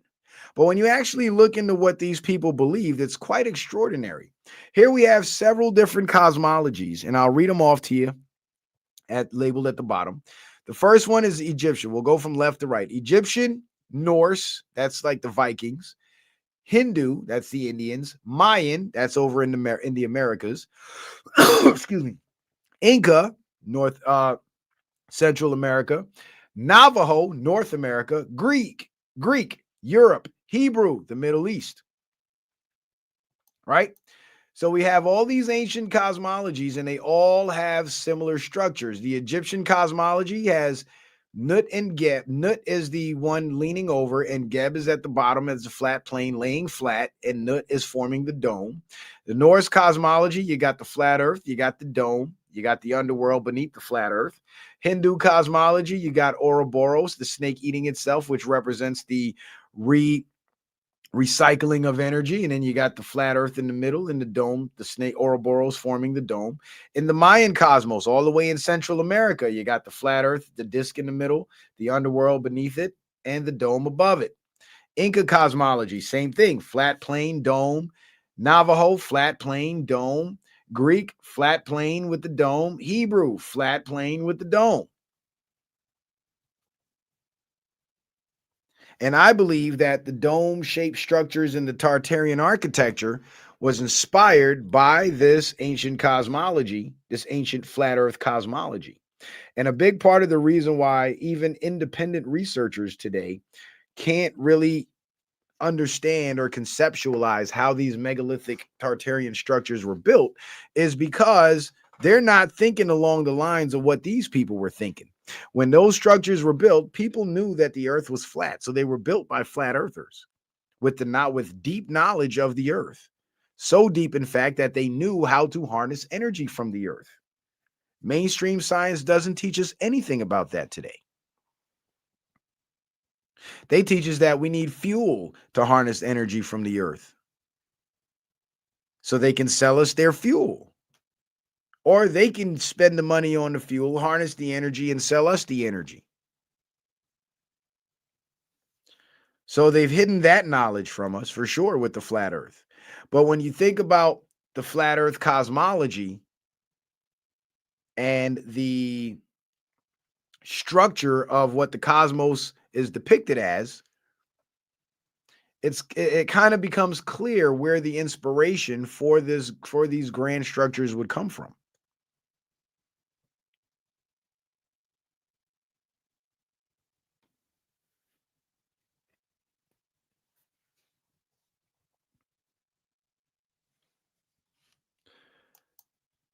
Now, let's take a look at Union Station, right, in Washington, D.C. Now, you can do this with practically any old world structure that you see around the country, any government building, post office, whatever,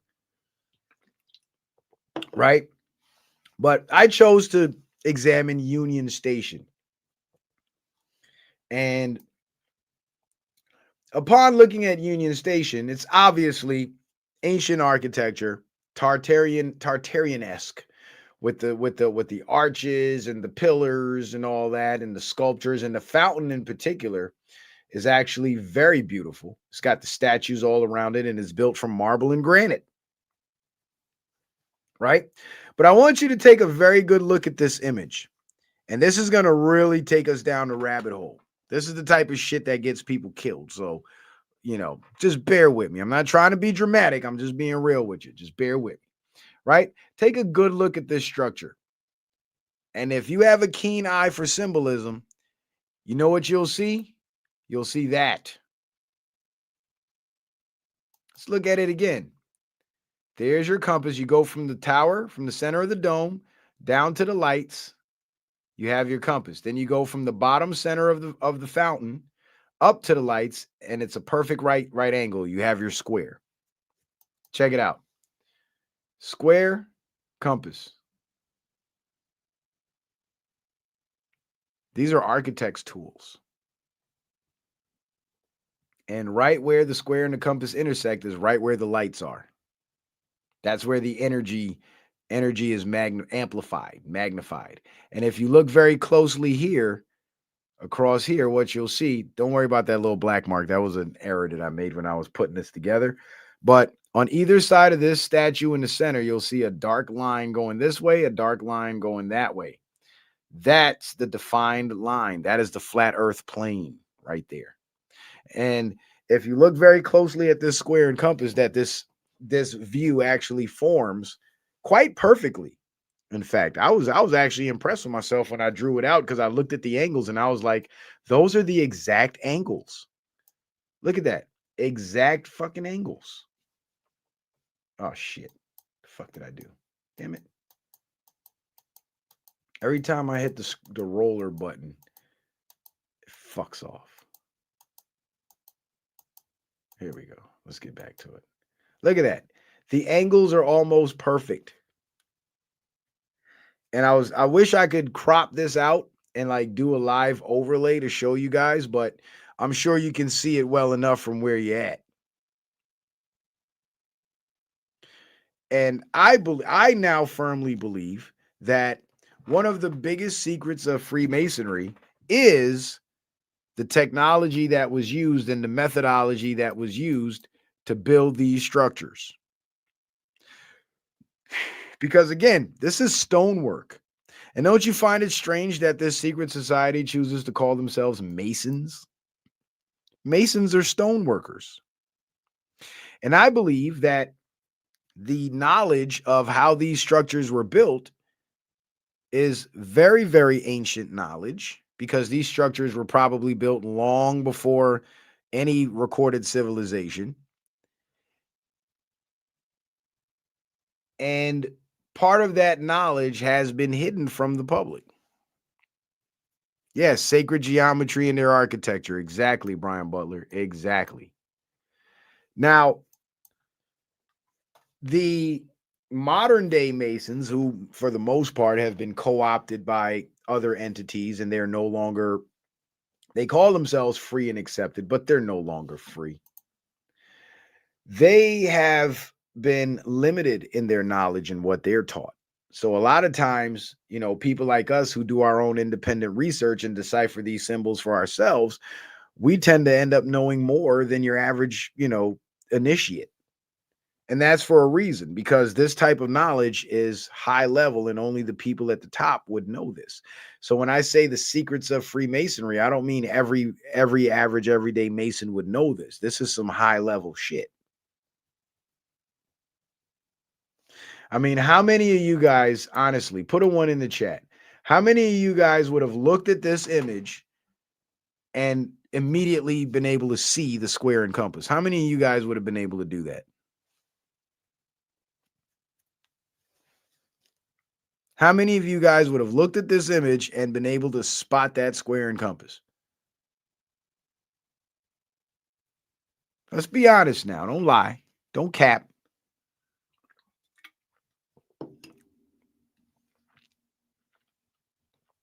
I'll tell you, being able to spot this type of symbolism, it's a skill.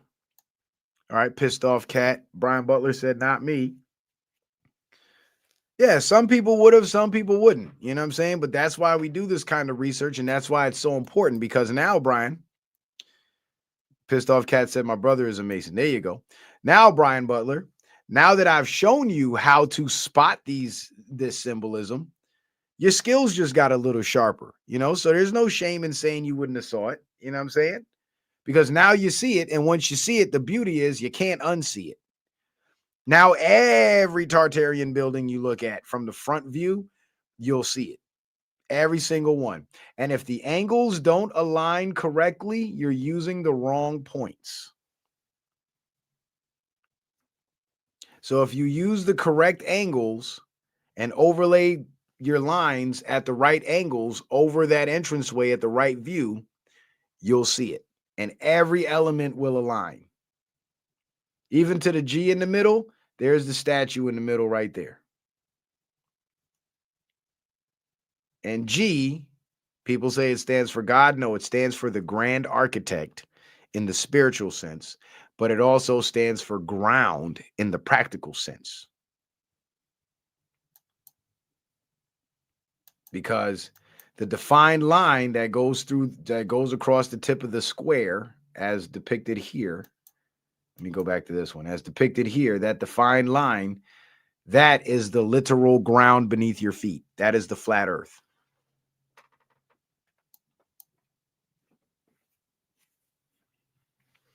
Yeah, and you know where else you look for those? You look for those that symbolism, Brian. Company logos. Uh, uh, uh. Yeah, those company logos, Tartarian buildings.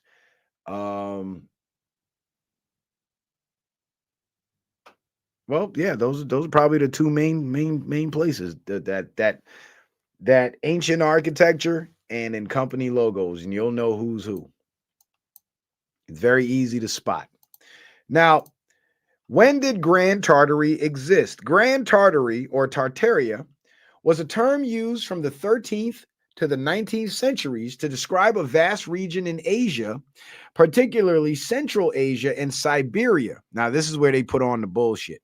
However, it is important to note that the concept of a unified Grand Tartary as an empire is largely a pseudo historical idea rather than a recognized historical entity. You see how they threw that word recognized in there? Recognized by who exactly? Oh, you mean those same historians that I've proven in the last two shows consistently that they're liars? Recognized by them? Well, I say screw them. We don't need them to recognize reality for us because we have eyes and we have brains too.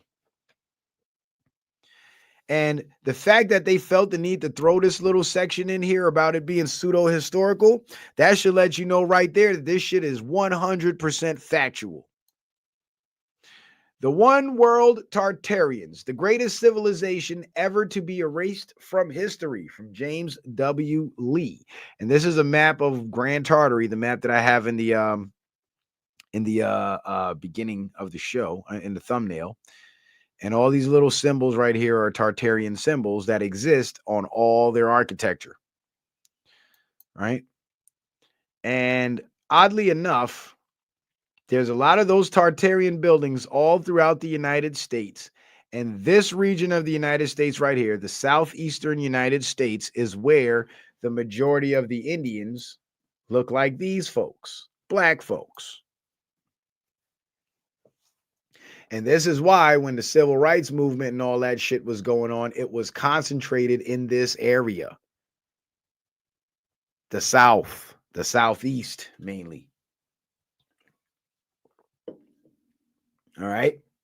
And the Tartarian Empire stretched all across this entire nation. Every one of these states in the South right here where these ancient people live, Tartarian buildings exist. And these people that live here today that we now call black people, who actually know their history and know their family history and know how far back their bloodlines go, a lot of them, their bloodlines go all the way back to the time of when these buildings would have been built or could have been built. But they had to reclassify these people, rename these people over and over and over again in order to hide the history from them. Now we have descendants by blood of these very same tribes existing in this very same region. And they think they're from Africa. They have no fucking idea who they are or the power that their ancestors had. And this picture from 1923, I believe this was one of the last generations to ever have that knowledge. These are black folks. Das Niggas.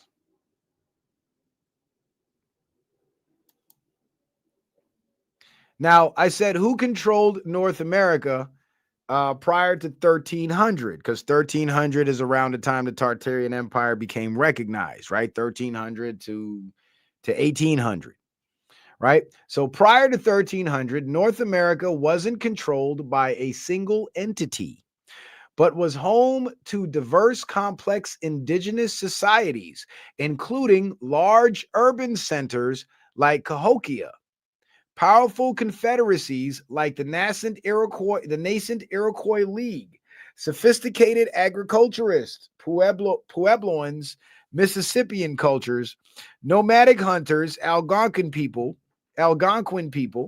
and thriving groups in the Northwest Coast and Arctic, the Thule. They developed vast trade networks, unique governance, and rich cultures with groups like Anasazi peaking, like the Anasazi peaking and Mississippian cultures flourishing before European arrival, long after the brief Norse presence, right?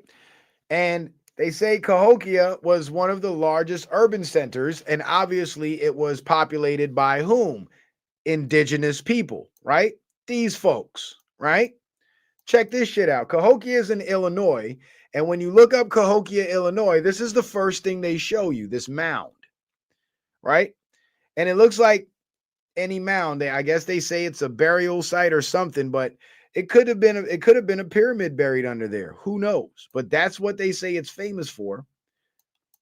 And this is what they said it looked like back in the day.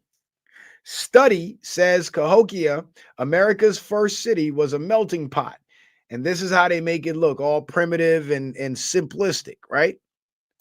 But then when I typed in the search bar Cahokia, Illinois City Hall, I started seeing buildings like this. And this is City Hall of Alton, where the last of the Lincoln Douglas debates was held. University of Illinois Library. So while mainstream history tells us the first city in America, Cahokia, Illinois, which I think is absolute bullshit, was some sort of settlement with a bunch of mud huts and teepees and shit, there's ancient Tartarian buildings there. How about this one? Cahokia Heights City Hall, East St. Louis, Illinois. Look at that. That's a Tartarian building. The dome at the top, you got the arches, you got the extremely large stones stacked very precisely. You got the pillars, the steps. Everything about this building screams Tartarian.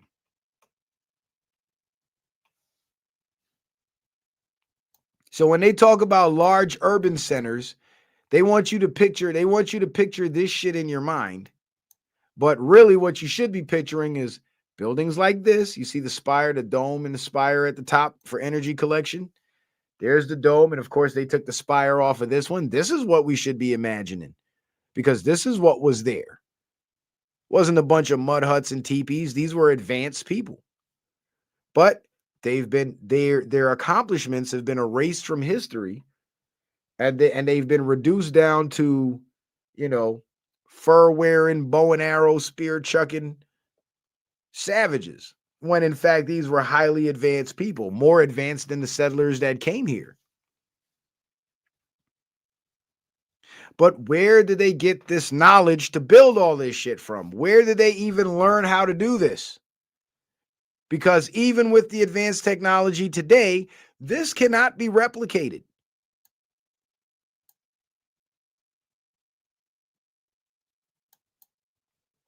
That's the big question. Now, whatever happened to these Tartarian buildings, you see right there at the top, the spire is removed. These buildings have been over time, have been retrofitted and modified. And this has been an ongoing trend. You'll start to see that this is an ongoing trend amongst almost every Tartarian structure that you examine here in the modern United States. They've had windows changed. They've had some of the archways blocked off. Some of the buildings have sunken, a lot of them, and the first floor is now the basement. They've been retrofitted with you know internet infrastructure, computer infrastructure, surveillance systems, all of that fancy shit. And of course, the windows and doors have been modified to be quote unquote more energy efficient and so on. And this is a trend, even with the stairs at the mound, right? Because I looked at these stairs here on the mound and I was trying to figure out if these stairs were built at the same time as the mounds, or this was just a modern enhancement for tourism purposes, right? And when I go back and look at the bullshit city that they try to show us, where is it? It's back this way. That they call Cahokia, the stairs are actually there. So they admit something. So in knowing that the stairs were built into the mound originally, this is what I found when I looked it up. The stairs at Cahokia Mounds, specifically those leading up to Monk's Mound, have both ancient origins and modern reconstruction. And you'll start to see that a lot with these Tartarian buildings. There's a lot of modern reconstruction on them. Ancient steps, approximately 950 to 1200 CE. Original construction, archaeologists have found evidence of original log and earth stairways dating back to the Mississippian period. Excavations in 1971 revealed impressions of what were likely log steps on the south ramp of Monk's Mound. Stages of growth. These ancient stairs were modified as the mound was built in roughly 14 stages between 950 and 1200. Purpose: they provided access to the summit for political and religious leaders where a large ceremonial building or temple once stood. So there was something there. And if you look at the Tartarian buildings throughout the world, especially in the United States, there's a lot of old Tartarian buildings that were demolished. The older folks will tell you, this building used to be here and then they tore it down. And you can go back and look at old photographs of these cities and you'll see sites where there's Tartarian architecture. And then you go to Google Earth and you look at that same site today, that architecture has been torn down and some modernized box has been built. There's a lot of that going on. Modern steps, 20th to 21st centuries. The steps visitors use today are modern additions designed to preserve the mound and provide safe access. Initial preservation. As the site became a state park in 1925, efforts began to stabilize the structures. Installation of modern stairs. Significant work on the stairs occurred in the late 1900s and early 2000s. They were built over the locations of the ancient stairs to prevent erosion caused by foot traffic on the earthwork.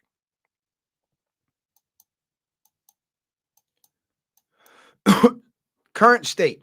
There are currently 154 to 156 steps leading to the top of Monk's Mound.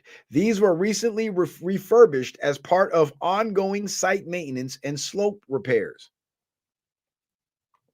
So clearly, if they did modern construction to modify the steps at the mounds, it's quite obvious that they've done other modern construction on these ancient Tartarian buildings to make them suitable for their use. And this is why in a lot of cities, when you go down into the tunnels, quote unquote, beneath the cities, there's a lot of brickwork.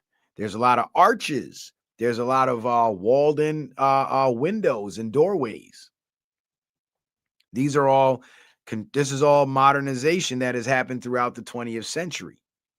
And in a lot of city plans, these tunnels, quote unquote, are not listed. But I don't believe those are tunnels at all. I believe those areas were the first floor of the buildings that once sat atop of them. And when the catastrophe happened, they sank and had to be excavated. So here's the map of Grand Tartary. And Grand Tartary actually stretched into North America as well. And of course, there were Tartarian settlements all around the world. Here you have some in Southeast Asia right here. And there's Sri Lanka. That was part of Tartary. And the Khazarian Mafia, I believe the Khazarian Empire is who was responsible for the hiding of the Tartarian knowledge, rewriting of history, and the modern world that we live in today. And if you look at who controls the money, who controls the media, who controls mostly everything in the modern world, well, it appears as if it's this same Khazarian mafia that's in control today, right? So this map is from 1771, right? So when you think about it, the Tartarian Empire, let me go back to that slide real quick. The Tartarian Empire existed from 1300 to about 19. Here you go. From the 13th century to the 19th century. So that's from about 1200 to 1800, right? And when you look at the timeline of the Khazarian Mafia, this is where it gets real interesting. The Khazars' timeline for their empire runs till about the 1200 AD time frame, right? Let me see if I have it in writing here. I don't. Okay, yeah, I do. Yeah, I do. So here's the map, right? And this everything here in yellow would be considered part of Grand Tartary, right? And this white area, this area circled in white here, this would be where the Khazarian Empire existed prior to the establishment of Grand Tartary. And if you go watch my stream about the history of the Khazarian Mafia, what you'll find is the Khazarian Mafia or the Khazarian Kingdom or Empire existed up until about 1200. And what happened during that time was the Khazarian Mafia, or the Khazarian, they became the Mafia after the kingdom was deposed. The Khazarian Kingdom, because they were such evil people, the Russians from Grand Tartary came down from the north, attacked them from the north. The Christians and the Muslims in the Byzantine Empire from the south came up and attacked them that way. And in, I believe it was 800 or 700 AD, their empire was destroyed and they were forced to adopt a religion in hopes that it would give their people some sort of moral compass. This is when the Khazarians adopted Judaism and started calling themselves Jews. They rewrote the they wrote new they rewrote and wrote they wrote and rewrote new religious texts that they call the Talmud, and that's where you'll find all the evil pedophilia shit, the ability to kill non-Jews and steal from non-Jews and rape non-Jews and all that bullshit that Ben Shapiro and them believe. That's where it came from. The Khazarians, when they infiltrated Judaism, and the fact that they infiltrated Judaism means that they were real Torah practicing Jews that existed at the time. And when the evil got injected into it, which would be your modern day Israel, your modern day Zionists, when those people injected themselves into Judaism and started calling themselves Jews, that was the Khazarian Mafia adopting the religion of Judaism. But instead of truly adopting the religion and following it, they co-opted it, rewrote it, and called themselves God's chosen people to give themselves supremacy over everybody on earth. Thus, they would now have the tactical advantage when they infiltrate other nations. And by 1200, the Khazarian Empire had completely dissolved and became the Khazarian Mafia. And they had spread into Europe, they had spread into Russia, they had spread into the Middle East, and they had spread into North America. And these were not the Jews, these were the people the Bible refers to as the synagogue of Satan, Netanyahu and them. And if you look at Netanyahu's family origins, he actually comes from this area of Eastern Europe where the Khazarian kingdom once resided. So he's a Khazarian. In fact, it's said that the Jewish denomination that they call Ashkenazi descend from the Khazarians. And the funny thing about the Khazarian Empire and the Khazarians was that they were masters of infiltration. They knew how to get in there and get in good. And they knew how to get in so good that they could rise to power and take over. Kind of like what they did in America. Right? And what happened to Grand Tartary, I believe, was once the Tartarian Empire had basically fully established itself across the world, these Khazarians who had already infiltrated these lands had access to the Tartarian technology and they weaponized it. And I believe it was the Khazarian mafia that caused the resets every 100 years up until 1800 when we saw this worldwide cataclysm where the ground seemed to have liquefied and these buildings sank into the ground. I believe because the Tartarians were big on the cymatics and sound frequency, and I believe that was the type of technology they used to move these bricks and create these beautiful stone structures. And if you have technology like that that can liquefy stone to where you can mold it into whatever you want it to be, well, if you can amplify that frequency loud enough and long enough, you can liquefy the ground and sink entire cities. And I have an article that describes the quote unquote mud flood and the areas that were most deeply affected. And wouldn't you know, the most severely affected areas were parts of Europe, large part of Russia and Asia, and the western part of North America. So if the Khazarians are down here and they're going to detonate a sound weapon that's going to sink all these cities, of course, they would hit Europe, they would hit Grand Tartary, and they would hit North America. These are the places that they wanted to conquer. These are the places that they wanted to take over, take possession of that beautiful ancient architecture and the secrets of energy generation that comes with that architecture, control it for the next future generations, make it their own, make themselves kings of the world, and make the rest of the world subjugated to them. Sounds to me like the Khazars are your suspects in this in the 1800 reset. So whether it was by war or conquest, or what we would call today in the modern day terrorism, by weapons of mass destruction, sound weapons of mass destruction. Either way, whatever method was used, I believe the people responsible are the Khazarian mafia, because those are the same people trying to sabotage humanity today. Now, when did the Khazarian mafia or the Khazarian empire, when did the Khazarian empire exist is what I asked Google. And this is what Google told me. Late 6th century, Khazars emerge as a powerful group, initially under the Western Turkic Khaganate. Mid 7th century, they established their own independent Khaganate, whatever, how the fuck you say that, following the dissolution of the Turkic Empire.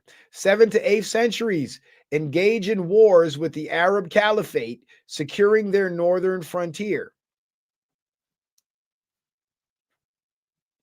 And in the 7th and 8th century, that's also when they got into the wars against the Russian Tsar as well. And this is why Vladimir Putin being allied with Trump is so significant.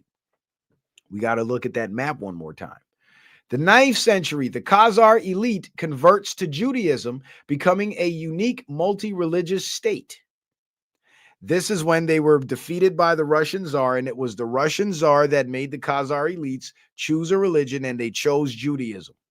Mid-10th century, the empire begins to collapse, notably defeated by Kievan Rus under Prince Sviatoslav Sviatoslav. Late 10th to 11th centuries. 1 century before the Tartarian Empire is recognized, oddly enough.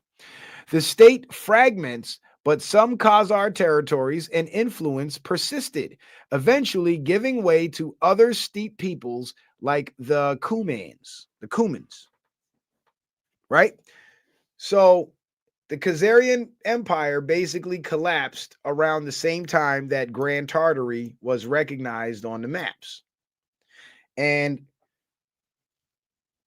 with the collapse of the Khazarian kingdom came the spreading out of the Khazarians and them morphing into the Khazarian mafia under the guise of Judaism, because remember, they were Jews in all these lands in Europe and in Grand Tartary.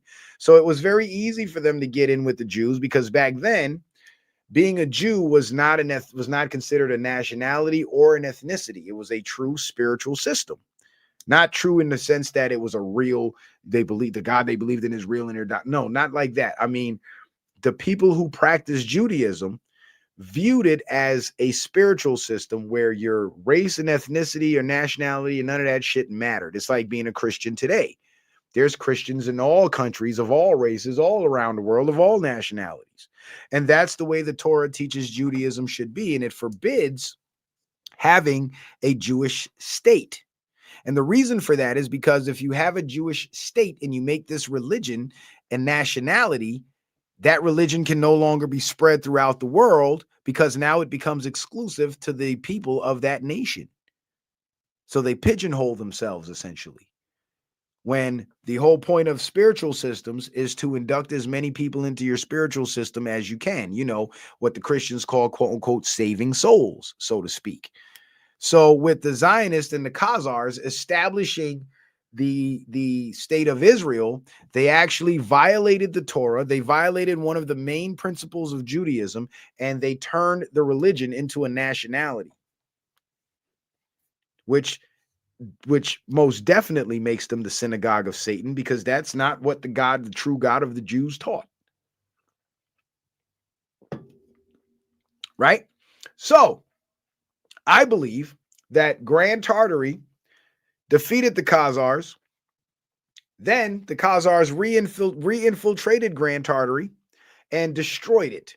And once they destroyed it through cataclysm, they were able to take it over and claim it. Hey, what does that sound like? Doesn't that sound like America since 1776, where we went to war with the British Empire, defeated them, became an independent nation, and then they re-infiltrated by way of our open system of government, and then they retooled America from the independent constitutional republic into a one world government corporate entity? It's the same thing that the Khazars did with Grand Tartary. But they have not been as successful in Russia with their reshaping of Russia into their own playground like they've done in America. And that's because Russia was the original home of Grand Tartary. And the Russian people are not as brainwashed as the American people. So the Russian people actually know their history and they understand their history. And if I didn't know any better, I would say the answers to the questions of how these megalithic Tartarian structures were built, I guarantee you will find those answers talking to some old Russians.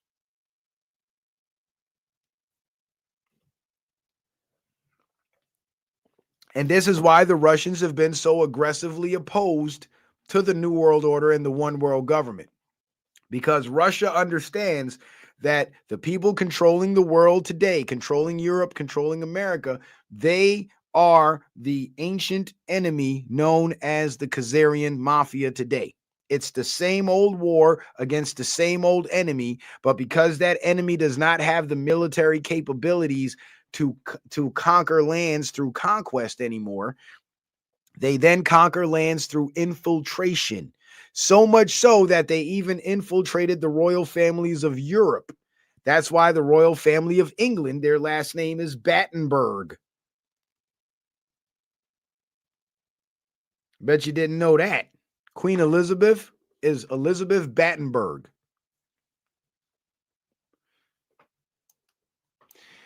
And strangely enough, around the time that the British colonies controlled America, in North America, the Tartarian settlements in North America were known as Tartaria Britannica. And because Grand Tartary controlled parts of Europe,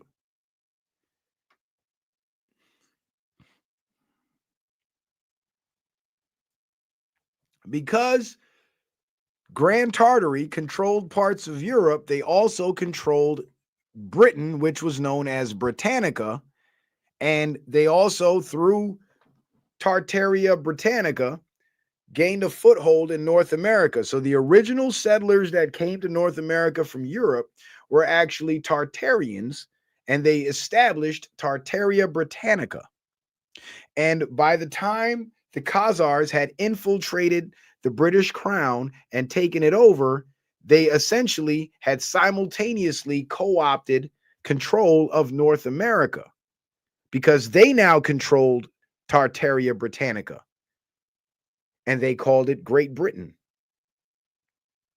They renamed it. They took it over and they renamed it. And thus they called North America the British colonies, the New World colonies.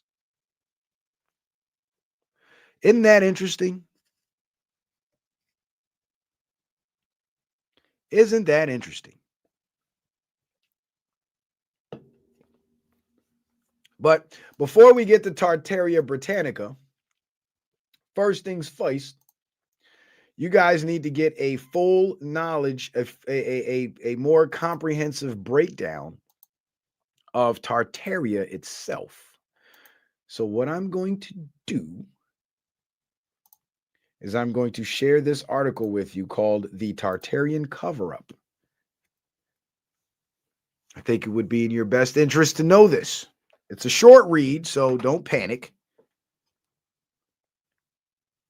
I think it would be in your best interest to know this. Short read, so don't panic. And it's called The Tartarian Cover-Up. Was there a global war to bury the giants in the civilization that housed them? Before the 1800s, and I think all this talk about giants, I don't really think they were giants per se, but they were humans, but they were just much larger, much just bigger in stature. That's what I believe.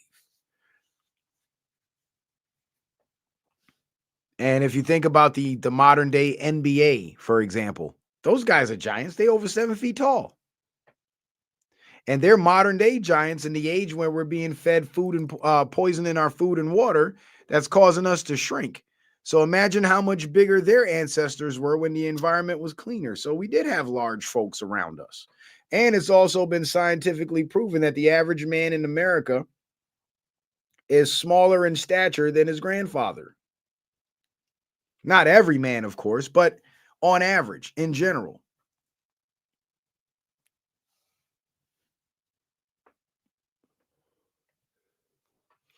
Before the 1800s, world maps labeled a massive empire spanning Asia and parts of Europe as Tartary.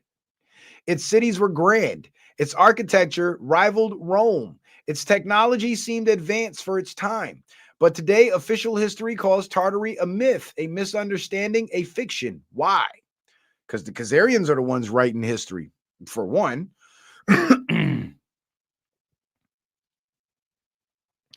Because Tartaria may not have been just a lost civilization. It may have been the last stronghold of ancient knowledge and giant infrastructure. A society that preserved pre-flood architecture, advanced tech, and the memory of the Watchers. Then came the mud, the fire, the war, and it was erased. Let's dig up what they tried to bury. What was Tartaria? Tartaria, or Grand Tartary, appeared on dozens of maps in the 1500s to the early 1800s. It covered all of Siberia and parts of Mongolia, Manchuria, Kazakhstan, and even into northern China and Eastern Europe. It was labeled an empire with massive cities and rich culture. Western sources often described it as mysterious, spiritual, and advanced. You see that? Spiritual. That's very important to note. Very important to note because flat earth is a spiritual study. And the Tartarians were spiritual because it takes a lot of spiritual knowledge to understand cymatics, for one. But anyway, it was home to Tartars, a term broadly applied to Central Asian peoples, but used inconsistently in official records. By the late 1800s, the term vanished from maps. Textbooks began calling it a non existent empire, a cartographic misunderstanding. But ancient architecture remained, and that's the problem, because the buildings still standing don't match the narrative. They weren't built, they were found. They were found. Here's the most unsettling observation of all. Many of the world's most ornate public buildings were never truly founded, they were found. Look at 19th century photographs of courthouses, post offices, capitol buildings, exhibition halls, train stations. You'll find, and of course, cathedrals. You'll find these massive stone structures were already standing. Construction crews were shown digging them out, not assembling them. Construction photos, quote unquote, often show buildings half buried in mud with no scaffolding, no quarry, no cranes, no raw materials. The official narrative says this was just stylized neoclassical design, a fad of the time. But why were small towns with populations under 5,000 suddenly building multi-acre stone cathedrals? Entire buildings constructed with engineering precision and materials unavailable to pioneers. Government buildings all over the world designed with identical features, giant doors, and resonant domes. No one can produce the blueprints. No one remembers the actual construction. And most of these buildings are still in use today because they were never truly built by us. They were inherited and then renamed. The architecture that shouldn't exist. Throughout Russia, Central Asia, and parts of North America, these buildings share impossible features: gigantic archways and ceilings, doorways sized for beings much larger than humans, or at least much larger than the average human today. Foundations buried beneath several feet of soil. Echo chambers, copper domes, and electromagnetic features consistent with energy resonance, not just aesthetics. If these were built from scratch by 19th century settlers with wagons and bricks, where are the tool records? Construction journals, scaffolding plans, transportation routes for stone weighing several tons. They don't exist because the buildings already did. They were simply dug out, claimed, and repurposed. The mud flood theory. This is where Tartaria intersects with something deeper: the mud flood reset. The theory goes like this. In the 1800s, a sudden worldwide event, natural or engineered, caused massive flooding and sediment displacement. Cities were buried under 10 to 20 feet of mud, especially in Europe, Russia, and the American West. You see that? Europe, Russia, and the American West. That's where Grand Tartary was. So it was a direct attack on the Tartarian kingdom. And it appears as if the Khazars would have been the sworn enemies of the Tartarians, as they were defeated hundreds of years prior. The survivors or invaders dug out the buildings, renamed them, and rewrote the history books. Evidence includes basements with full-size windows buried in dirt, first floors that now function as sublevels, entrances and staircases that lead down instead of up, historic photos showing unburying, not building. The architecture doesn't lie. Someone buried the old world and someone else took credit for it. Tartaria and giants. What's the connection? If Tartaria preserved the remnants of pre-flood knowledge, then its buildings weren't just grand, they were scaled for giants. Many of the doors, ceilings, and staircases appear oversized for normal human function, include structural redundancies only needed for extreme weight and height, match the dimensions of Nephilim descriptions in the Bible and Enoch. And some of the quote unquote found basements have led to the discovery of large sarcophagi, that's tombs. A sarcophagus is a tomb.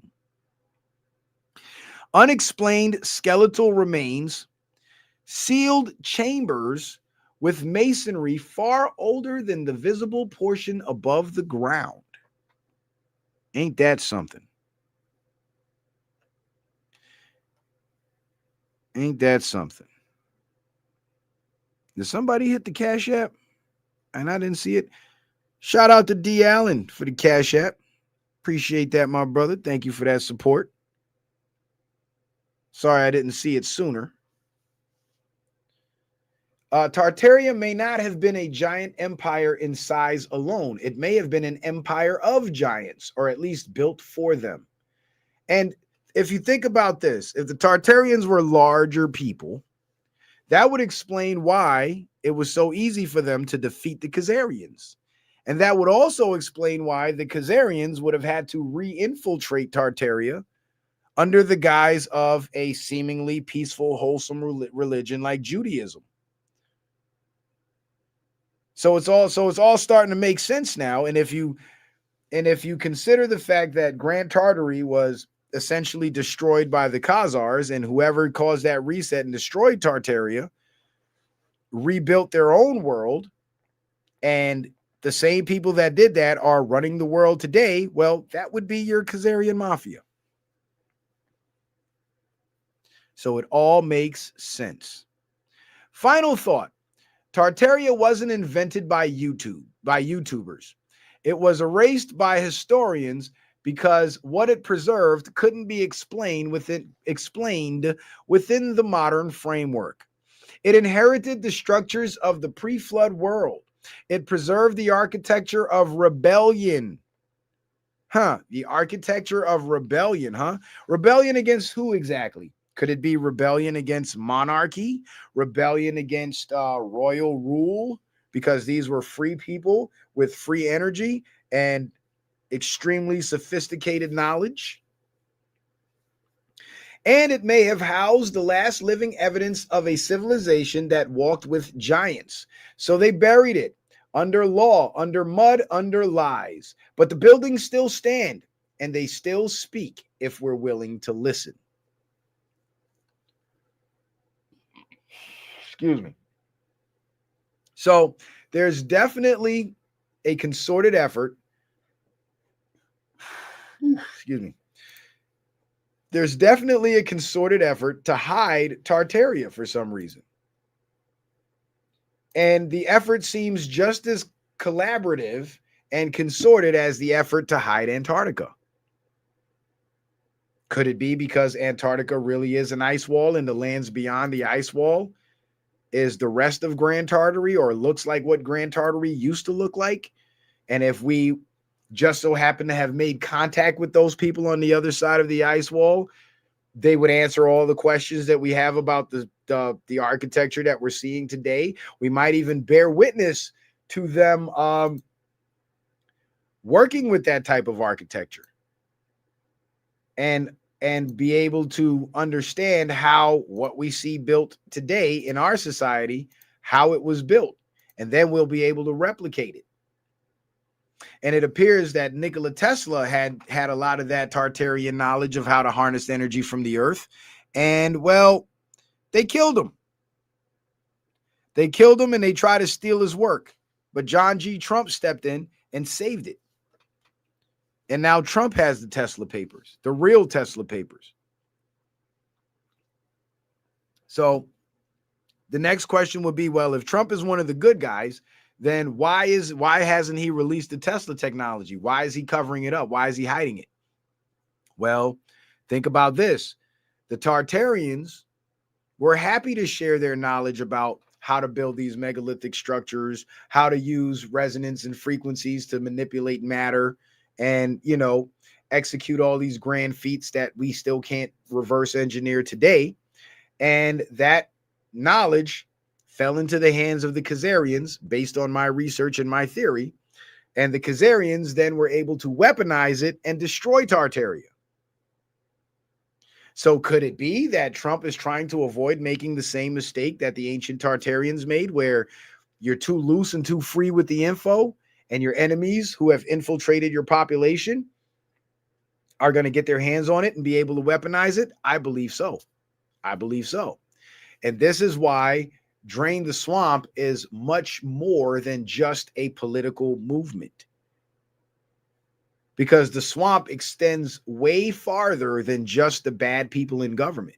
Because the bad people in government are collaborating with other bad guys in the private sector who are also collaborating with, the boots on the ground on Main Street. So they all have to be removed before any of this technology can be fully and openly released to us. Because then the risk of bad entities getting their hands on that technology, weaponizing it to cause another reset, like they did a couple hundred years ago, that those odds get significantly reduced. You see what I'm saying? It's like this, right? You got your gang, and it's you, and it's like 20 other people in your gang, right? And you're the boss. Everybody looks to you to make the decisions. And you gotta, you just got a shipment of dope in, right? So you got 100 kilos and you got 20 guys. So each person gets 5 kilos to go run their operation with, right? But for a fact that out of those 20 guys, there's at least 5 snitches that are working with the FBI or informants that have infiltrated your gang. You just don't know who.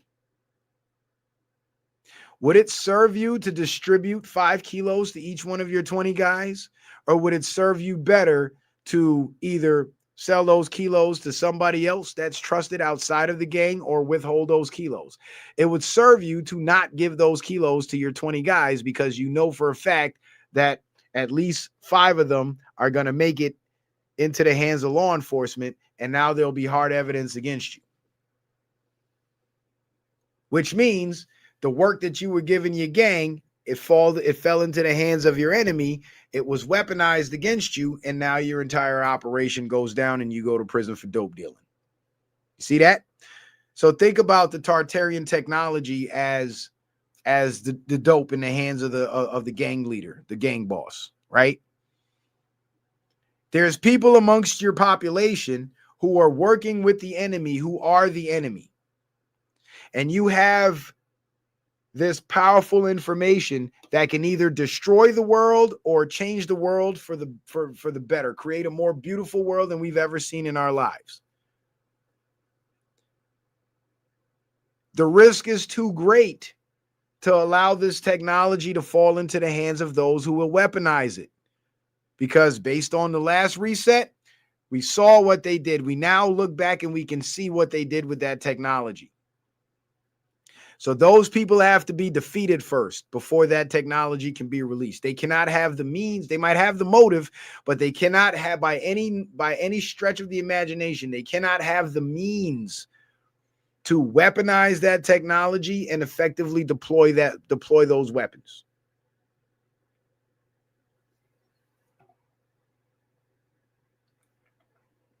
Otherwise, we might be looking at another mud flood.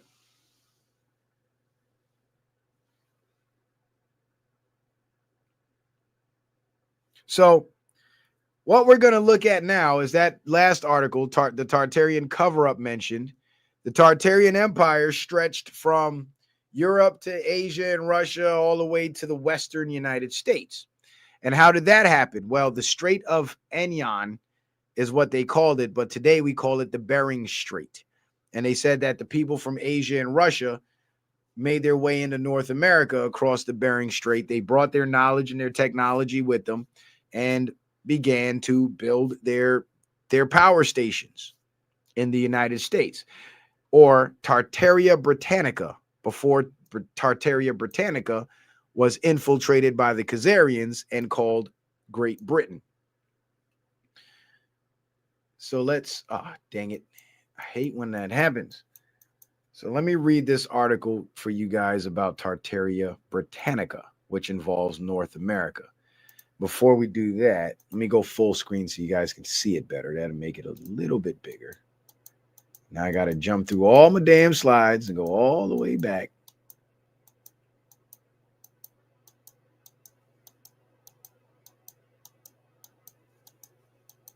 Almost there, guys. We're almost there. This old world study is really interesting to me, and it almost feels like I found a missing piece to the puzzle because mainstream history just wasn't really adding up to me. It just really wasn't making much sense. And now that we know there's been a cover up throughout history and history has been rewritten, and now we know exactly what's been written out of history.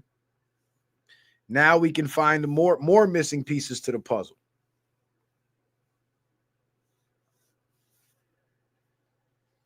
The Tartarian Empire was massive, with an emperor with a reputation to match. Tamerlane, Emperor of Tartaric, called the wrath of God and terror of the world. It also mentions he had armies of over 100,000, so very powerful.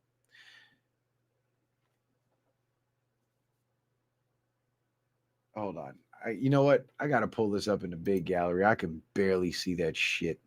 And if I can't see it, I know y'all can't see it. So fuck that. We're just gonna bounce around in the big gallery if we have to. But I'm definitely gonna have to do it in here. Because at least in here I can zoom in. There we go. There we go. Tartary with a Y. Tartary with an IE. Tartar. The Tartars seem to be called many different names depending on region. Shinika Tartary, Satiko Tartary, Noga Tartary in some maps, and Shanbani Tartary, Tartary of Gold, Eastern Tartary, Western Tartary, Desert Tartary, and Northern Tartary in others. So there were many branches, ones even reaching out to North America. Asia in relation to North America is actually pretty close. It seems the Tartarians crossed through the Strait of Anyan, which is now the Bering Straits or the Bering Sea, to enter North America to establish territories in these days of old. Not only recently, after drifting to New York and London historical archives Not only recently after drifting to New York and London historical archives did I find more documents about the Tartary of North America, but not many.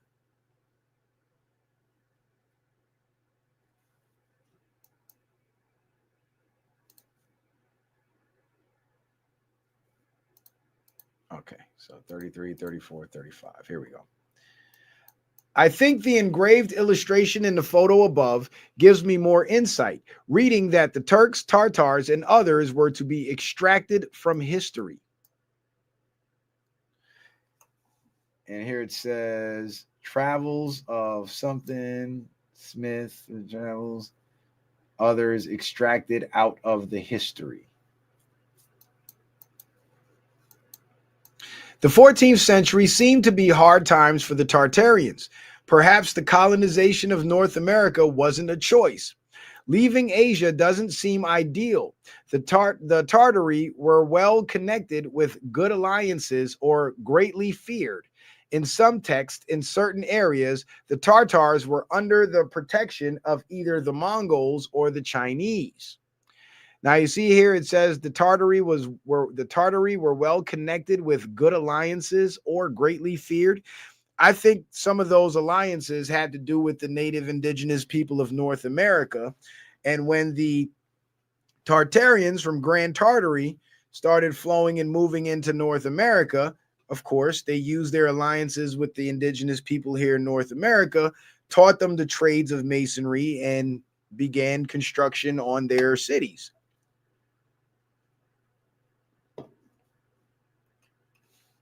In some texts, in certain areas, the Tartars were under the protection of either the Mongols or the Chinese.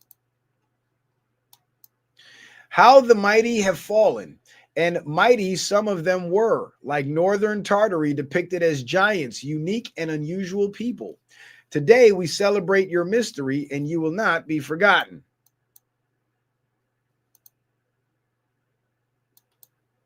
And there's some more images of Tartaria. And explorers from the age of exploration around the 1500, there's several accounts of them landing in North America and actually admitting that they or documenting that they encountered giants. And it said that a lot of the indigenous people here in North America, there were a lot of, amongst the indigenous people here in North America, there were a race of giants. And oddly enough, wouldn't you know, the vast majority of the giants in the NBA happen to be black descendants of indigenous people. That's not a coincidence at all. And these indigenous people that came into contact with the Tartarians, they inherited the knowledge and they were able to erect these structures the same as the Tartarians. And thus we now have Tartarian structures all across America. Then what happened? The mud flood happened. The indigenous peoples, a lot of them were wiped out. Their children were put on orphan trains and enslaved. Other people, like the settlers who were already here, same thing happened to their kids. They were put on trains and either enslaved or institutionalized. And a whole generation of kids that were born into a society with advanced technology, electricity, and more modern luxuries than we can imagine for practically nothing. They were brainwashed. Their memories were wiped. They were taught that they lived different lives in a different world. And the ones that remembered were locked away in insane asylums, and America was conquered. Then the Khazarian conquerors came in, dug up the buildings, called themselves the ones that built it, called themselves settlers and colonists, and boom, before you know it, the indigenous people were conquered. And of course, some of the settlers that were here for a while and were allied with the indigenous tribes went to war against the Britannica, the British Empire, which was part of Tartaria Britannica, but had now been conquered by the Khazars. They went to war with them. They won the war, won their independence. So the Khazars did what they do best. They infiltrated, became members of Congress, took over Congress, wrote legislation to put themselves in power, created the corporation to maintain their power, rewrote the Constitution. Just like so many hundreds of years ago, when they infiltrated Judaism, they rewrote the Jewish scriptures and put a whole bunch of fuck shit and perversion in it.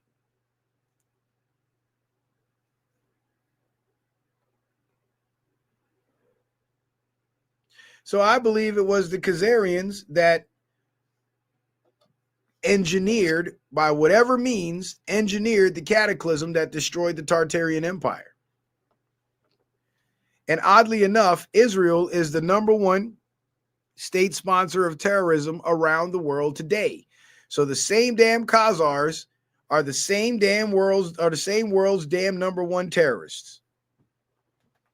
So it's the same people from back then, the same people operating today, using the exact same strategy, the exact same playbook, the exact same tactics. They're master infiltrators and professional saboteurs, and they're some of the most deadly terrorists in the world.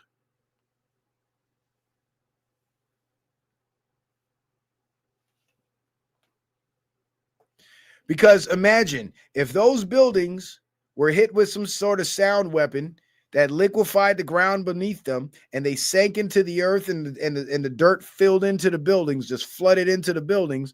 Imagine how many bodies they dug out of those buildings when they were excavating them to reclaim them and rename them. What happened to the bodies? Did they just pile them all up and burn them?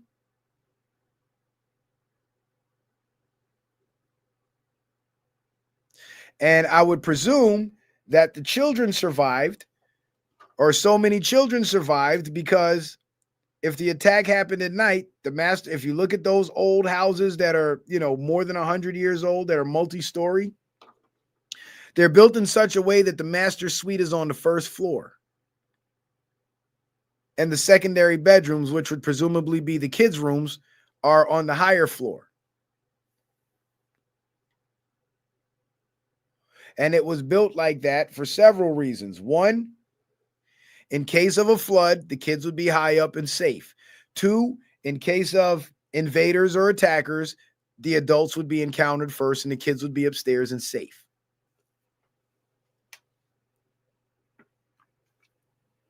Thus, if the bottom floor sank, the adults would have died, the kids would have survived. The other presumption is if the ground was liquefied and the building sank like that, let's say it happened in the daytime, the adults would have been in the house more than likely, the kids would have been playing outside. And if the frequency was only to cause heavy structures like the buildings to sink, the kids would have been standing on the ground, shaking in an earthquake, but they wouldn't have sunk like the buildings did because they didn't weigh as much and they weren't as dense. Thus, the adults would die, the kids would survive. Now you come in, pretend to be the rescue parties. You pick up all the kids, you put them in the institution. There's nobody there to protect them. There's nobody there to watch over them. You can do whatever you want with them. Imagine the amount of pedophilia that must have went on.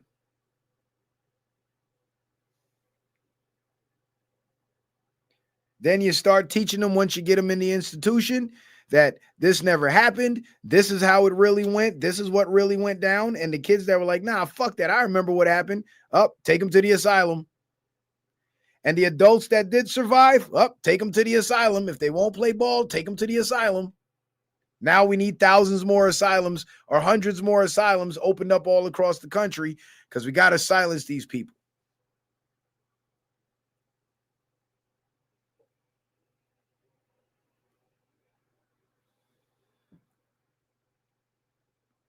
You see, here's the thing.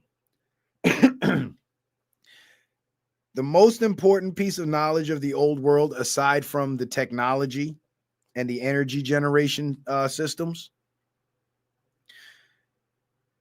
is how that old world was destroyed. How did the enemy destroy that old world? Because in understanding that, we'll learn how they created the new world. And in order to defeat the new world order, we have to learn how to reverse engineer it. We have to understand step by step how they built it and established it in order to tear it down step by step. And that's exactly what the Trump administration has been doing, and exactly what the Putin administration has been doing in their own respective nations. Is reverse engineering and dismantling the establishment's control mechanism step by step.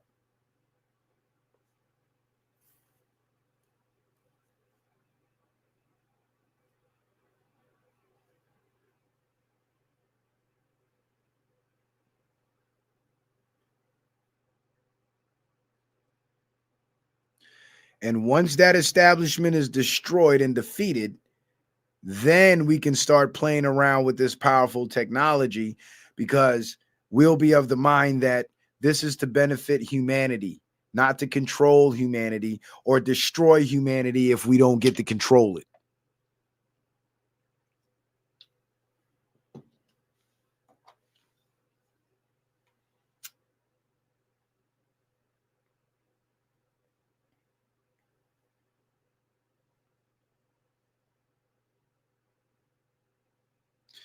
And I have a sneaking suspicion that the rest of the world is going to fear Donald Trump and respect Donald Trump. Because, like I said, the Russians, for sure, I'm pretty sure they know about the technology and they know what happened to Tartaria. They know what was used to sink those buildings and create that, what we call that mud flood. I believe they know it. Because Russia has been one of the fiercest enemies of the New World Order. I remember being a kid hearing about the United Nations and NATO and all that shit and how great the United Nations was. And I always wondered to myself, why is Russia not in the United Nations? And every time I would ask the question, people would always say, oh, because Russia is politically opposed to the countries in the United Nations because they just want war and they don't want peace. So whenever I ask that question, that why is Russia not part of this international establishment, the answer I would always get is essentially because the establishment are the good guys and Russia are the bad guys. But now that I'm older and I know better, it's the other way around. But they needed us to believe that Russia were the bad guys, so we don't have open communication with them for fear of them revealing to us the answers to these questions that we have, especially pertaining to the Khazarian Mafia and Tartaria. Especially.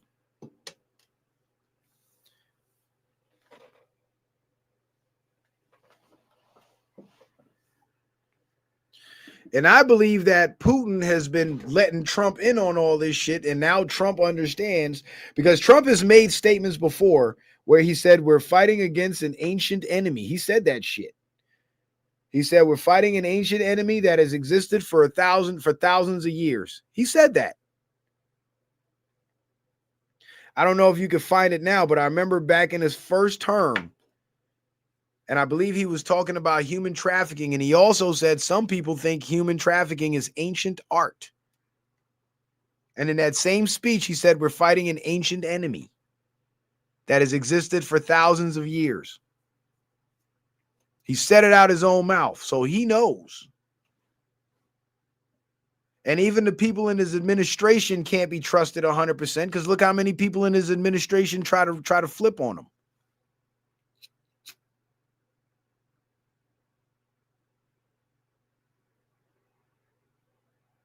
So he can't dare release any of this technology because I'm pretty sure there's more rats and moles in his administration that are trying desperately to get their hands on this information. And that's why he's so fiercely against anybody that wavers in their support for him within the establishment, within the administration. Like how he went off on Marjorie Taylor Greene when she was tripping about the Epstein files.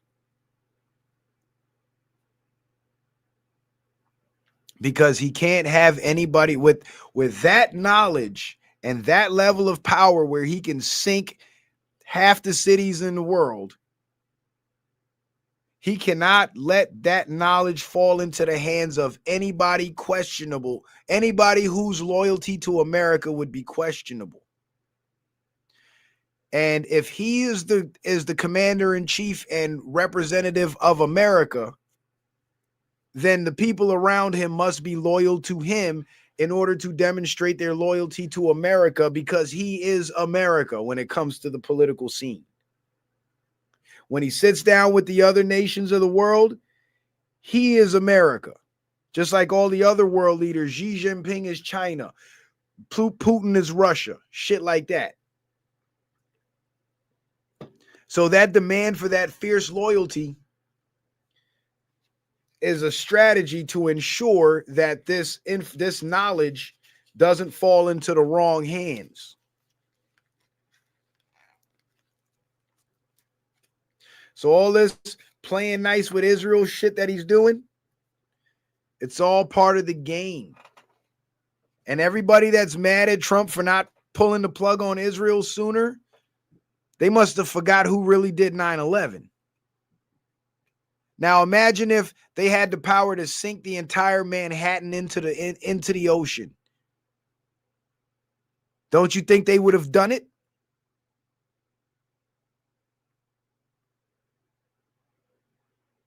And this is why Trump has to have the people in his administration be 100% loyal, because he told them from the beginning through Q, trust the plan. So when you see me doing some shit that's questionable, just trust it, because the end result is going to progress us forward in defeating the New World Order agenda. But I need your help. I can't do it alone. I'm only one man. So it's imperative that he maintains a tight circle of loyalists, because we're talking about end of the world doomsday technology. And when Brother Sanchez says this modern world we're living in is a post-apocalyptic society, he's 100% right. It's a post-apocalyptic society, because that 1800s mud flood reset was an apocalypse. The world became vastly depopulated.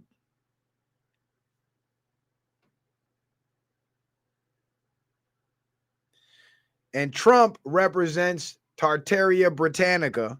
Putin represents Grand Tartary.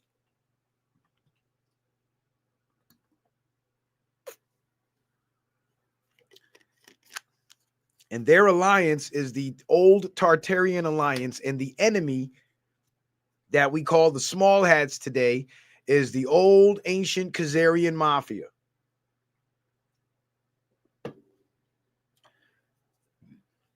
The same ones that were defeated by the Russians and infiltrated the Russians, defeated by the Americans and infiltrated the Americans. It's the same ones. So now we have zeroed in and honed in on the enemy. So who's the they? The Khazarian mafia. Short answer, the Khazarian mafia. That's who.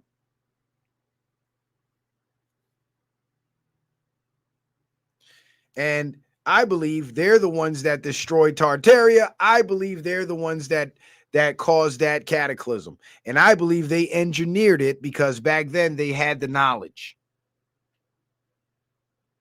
And the knowledge was lost to them as well, because once they seized control, they got comfortable. And they got so comfortable that they did not pass the knowledge on to their successors, because they did not think they would ever need it again. I mean, you got to remember, these motherfuckers had just sank half the world. And were able to go out into these lands, take control of the children in the next generation to raise them up to believe whatever they teach them, and claim ownership to all the property. And use the destitute people that are still in those, that survived the cataclysm, that are still in those lands, that had just lost everything, as your indentured servants. Pay them breadcrumbs and put them to work. And have them dig out these buildings and you state claim to it. It's very simple. I mean, after you accomplish some shit like that, the weapon that you use to accomplish it, you won't need it anymore. It's the same way. After a hitman kills his target, he reholsters his gun. He don't need it no more.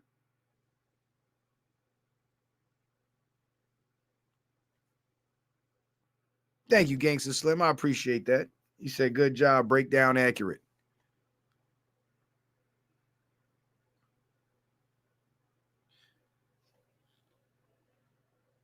But this is why you guys need to share the show, man.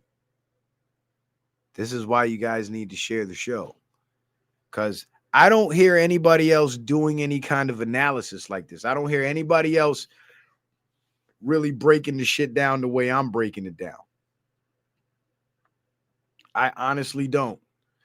And I'm a little disappointed, because even with all the Tartaria videos and them talking about the mud floods, I don't see anybody comparing the timelines and pinpointing that it's very, very likely that it was the Khazarian mafia behind the cataclysm. Because if we've already figured out that the same people that control the world today, their ancestors were the ones that engineered that cataclysm, how have we not connected the dots that these people today are the Khazarian mafia? that control the world today. And if the Khazarian Mafia controls the world today, that means that the Khazarian Mafia were the ones that caused the reset to put themselves in control. And think about this. If all these other places in the world got sunk with whatever weapon it was they deployed, or maybe it was a series of weapons they had deployed in all these different areas to simultaneously detonate, right? All these other people would have been caught off guard. They would have been unsuspecting victims. One day life's normal, next day you're entombed in 20 feet of dirt with no way out, right? But if you're the perpetrator that's planning this attack, and you know what's going to happen once you attack, you'll be in better shape or in better position to prepare for it, right? So now you'll start stockpiling food. You'll start stockpiling water or water collection technology. You'll start getting yourself to high ground, going up in the highest towers you can, gathering as many people and resources as you can to prepare for the disaster so you could be the first responder, because if you respond first, you get to lay claim to that land that now belongs to dead people who can't fight you for it.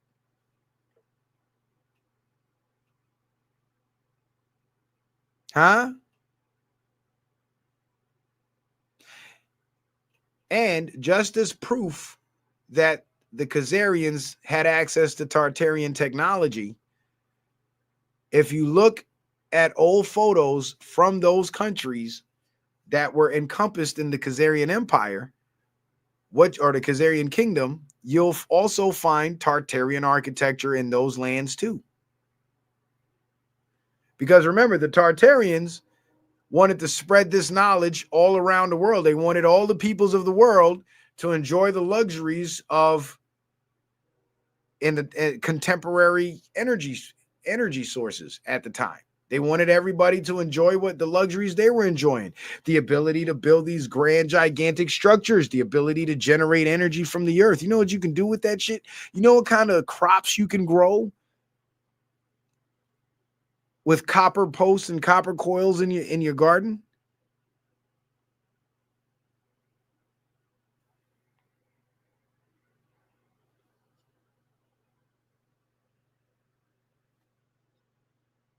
So these are people that wanted, this is why their influence spread throughout the world so far, because their knowledge was being told, not sold. And it was so powerful. Once again, it was such powerful knowledge that they didn't need to keep it secret for themselves, because I guess they figured in their minds, hey, everybody in our lands is contented. There's no wars. There's no back and forth. There's no beef. We have no need for weapons. Everybody got what they need. So let's give this to the whole world. And they did just that. And as the world thrived and the Russians in Grand Tartary thrived, their power would have become too much for the Khazarian Empire, the Khazarian Mafia, to co-opt. So the Khazarian Mafia had to get in there and put a stop to that shit.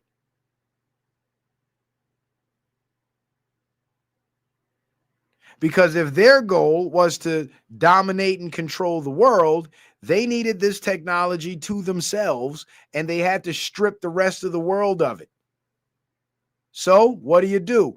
Weaponize the technology, destroy everything, kidnap the kids that survive, brainwash them, take the adults that survive, either enslave them or lock them in mental asylums, and wait a couple of generations. And next thing you know, your version of history gets told. Your version of history is written in the textbooks. Your version of history is what everybody in 2025 believes, when it's all a damn lie. And it's a lie because the Tartarian buildings that stand in every one of our cities in America tell a different story. And there ain't no debating that.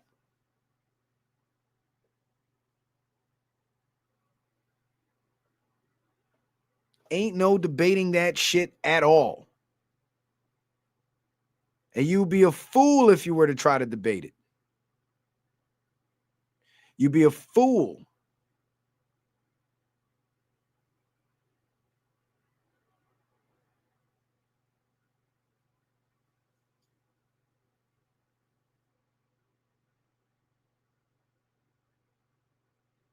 Especially if you're, especially, well, let me not say you'll be a fool. You'll be a fool if you try to debate it and try to use the mainstream historical account that we're given as your arguing point. Then you'll look like a fool because this theory actually makes way more sense than the theory they gave us. Because the theory they gave us has too many holes in it. The technology they told us was available at the time was not capable of accomplishing what these buildings, what was necessary to build these buildings. So there's holes in the story. But this story, there are no holes. We know who built the shit. We know who destroyed the shit.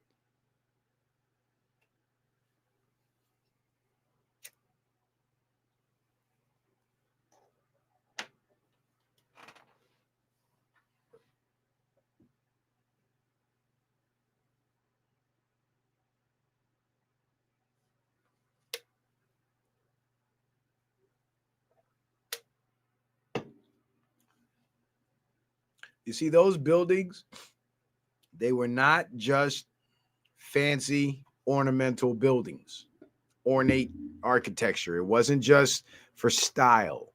Those buildings were machines. They were energy generators. And with that energy generator, you could do just about anything.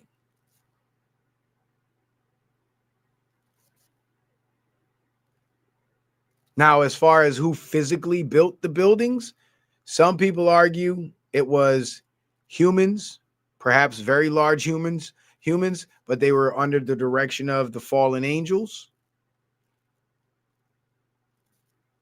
And some religious people argue and say it was the angels that built them, but then that goes into belief because you'd have to believe in angels. I just believe it was very, very big, very smart people that had technology that made the work easy, and it's technology that we know nothing of today. But obviously, it existed because those buildings would not have existed if that technology didn't exist. Now, the only question is, what was it? How do we recreate it? How does it work?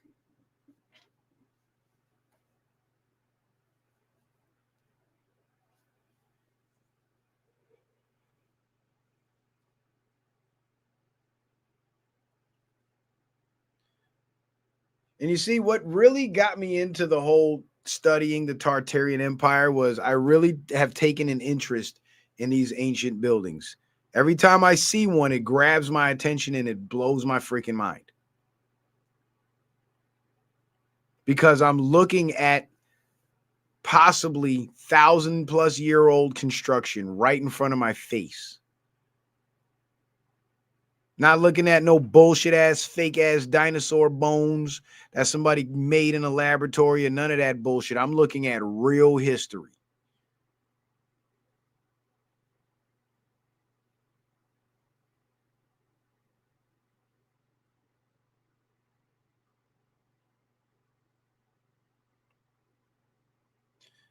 And when you look at those old photographs from the early 1800s and you see these magnificently engineered buildings and bridges and shit, but then when you look at the people in the picture, all you see is horses and buggies. It kind of becomes obvious that you're looking at a post-apocalyptic world. Because if there was some sort of cataclysm, there'll be a lot less people, which is what we see. The vehicles, the cars and the rail cars and the trains and all that shit that they had around would have been limited. And the most optimal mode of transportation would have been horse and buggy. Which means that those buildings that seem to be so advancedly engineered that were photographed at a time where people's main mode of transportation was horse and buggy clearly indicates that those buildings predate that time, which means technology had become reduced. up until that period.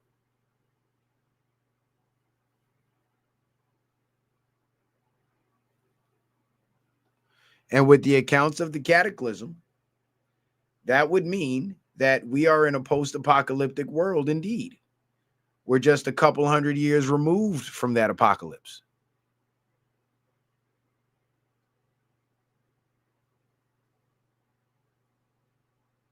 So we are literally 200 plus years out from a complete total apocalypse, starting from scratch, starting from zero.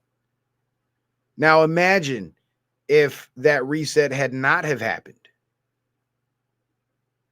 With the advancements in technology that we had back then, imagine how much more advanced we would be today. There would be no police state. There would be no banking cartel. There would be no monopolies on the energy industry and the utility companies. There'll be none of that. The entire system we're living under right now, there would be no place for it because all those needs would be met individually.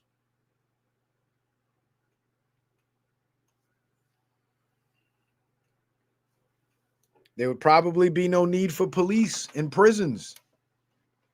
Well, maybe prisons, because there's always one or two assholes in every society. But it would have been no need for a whole police state because people would have been at a much higher consciousness. Most, if not all, of our basic needs would have been met. So there would have been nobody having to exist in survival mode. People going hungry at night in the richest country in the world. None of that shit would be happening. Or one of the richest countries in the world. One of the fattest countries in the world. That makes it a little worse. We are the fattest country in the world, yet there's people that go to bed hungry at night.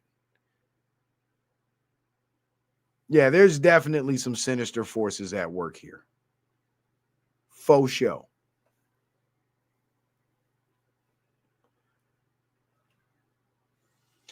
You see, the thing with the Khazarian Mafia, they would have caused that reset because their options, they were so intent on ruling that even though all they had to do was serve in heaven, and I believe this is probably where the saying comes from, they would rather reign in hell than serve in heaven. So in order to put themselves in position of power to reign like they do now, they turned that heavenly world into hell and took that motherfucker over. And they would have been, and if they were the ones that carried out the attack, like I said, they would have been in the best position to take it over because they would have been the only ones prepared to respond to it. Meanwhile, everybody else would have been getting caught off guard, caught by surprise and completely clueless as to what to do. So it would make perfect sense. And the reason why I'm leaning towards it was engineered and I'm not even entertaining the thought that it was natural is because nothing like that worldwide has happened in 200 years. So I'm not going to sit here and say that's the first and only time that shit ever happened. I can't believe that. I can't believe that. There's places today in the United States that floods every couple of years. Maybe not every year, but every couple of years. So if there was a huge mud flood that buried entire cities, we should have cataclysmic events like that happen.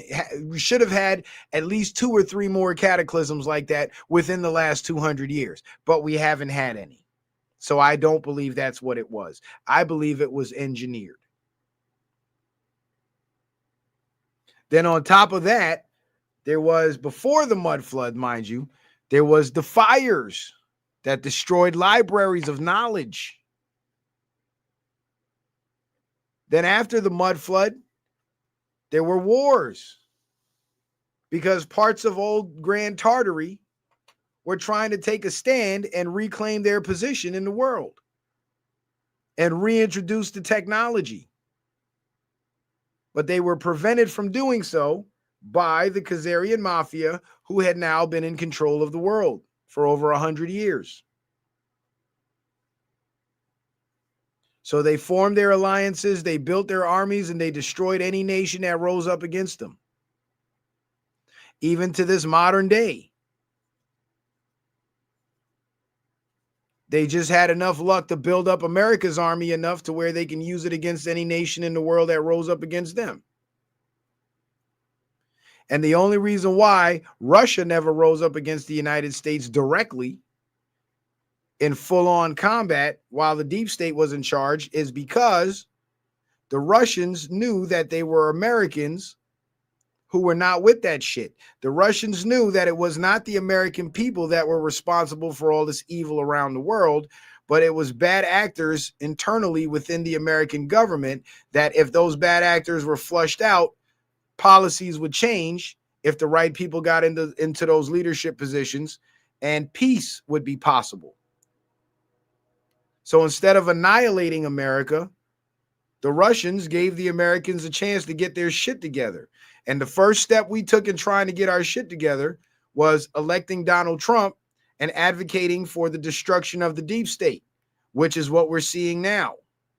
It may not be happening fast enough for most of you guys, but again, the Patriot movement is working to undo an agenda that's been in play for thousands of years, hundreds of years, or even thousands of years. Let me say that correctly. So to have gotten as far as we've gotten in 10 years is impressive.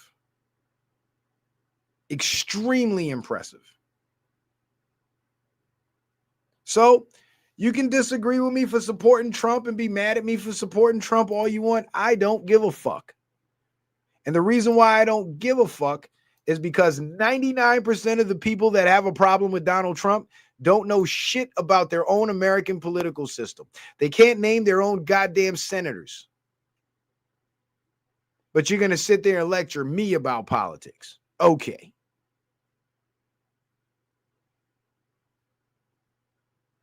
The people that have a problem with Donald Trump, they don't realize that they've bought into the mainstream media propaganda because that's been their entire narrative for the last 10 fucking years.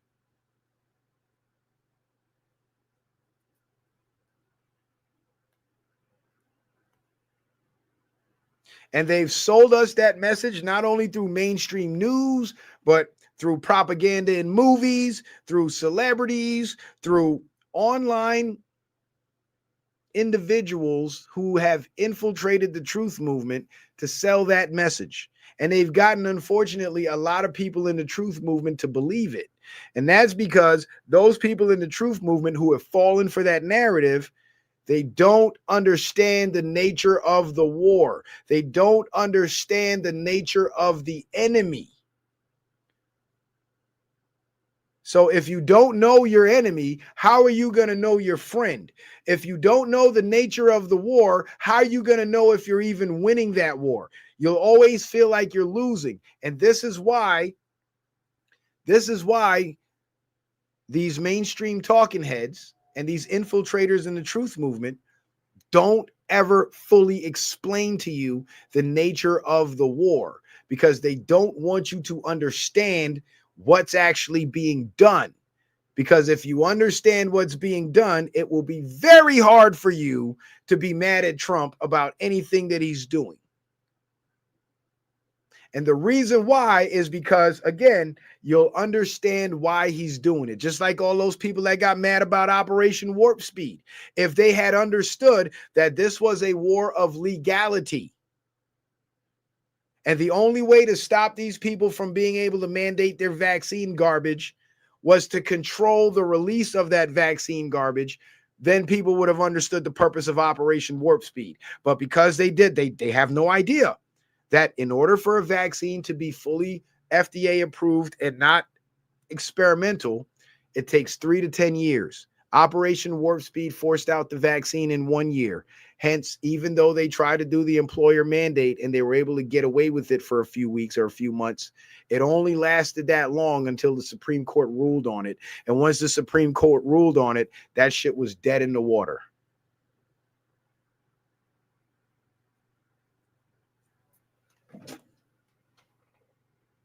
Operation Warp Speed is what prevented the mandate, and it stopped them from being able to drag out the scamdemic until 2023 because that was their plan.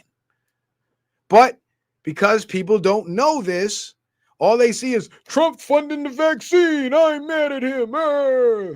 Because they have no fucking idea how things really work behind the scenes. Trump's giving them money for the vaccine, for the bioweapon. Yeah, because that money comes with stipulations. And one of the stipulations is, give me that shit in 12 months. And the dumbass, greedy ass pharmaceutical companies who didn't even need the money, they took the money anyway.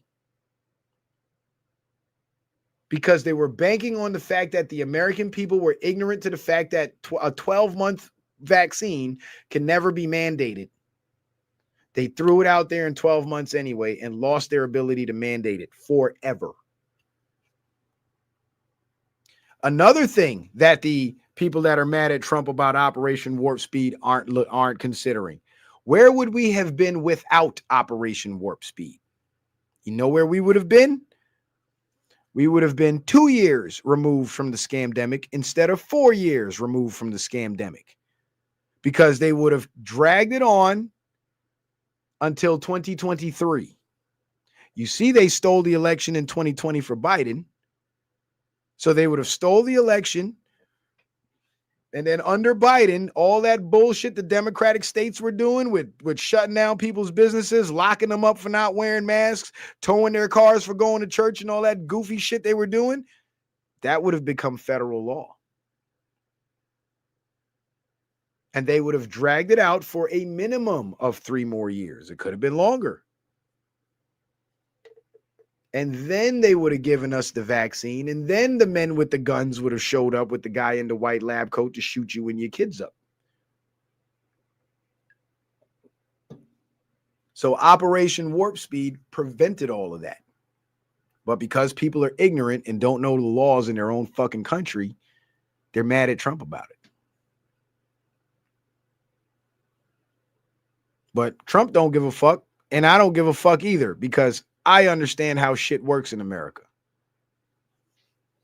But for the people who don't, it's very easy to get them to hate Trump, because then you couple that, their ignorance, with the consistent barrage of Trump bad propaganda.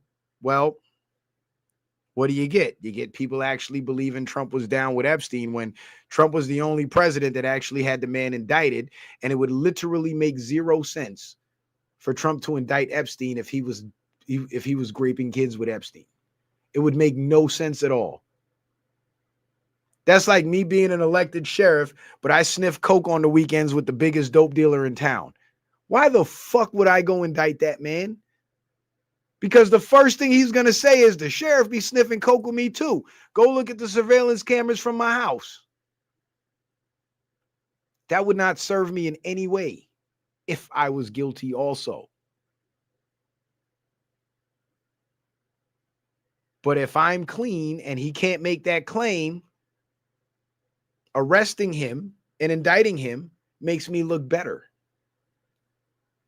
And any claims he tries to make to say that I was down with him will fall flat, because the first logical question will be, well, if he was down with you, where's the footage?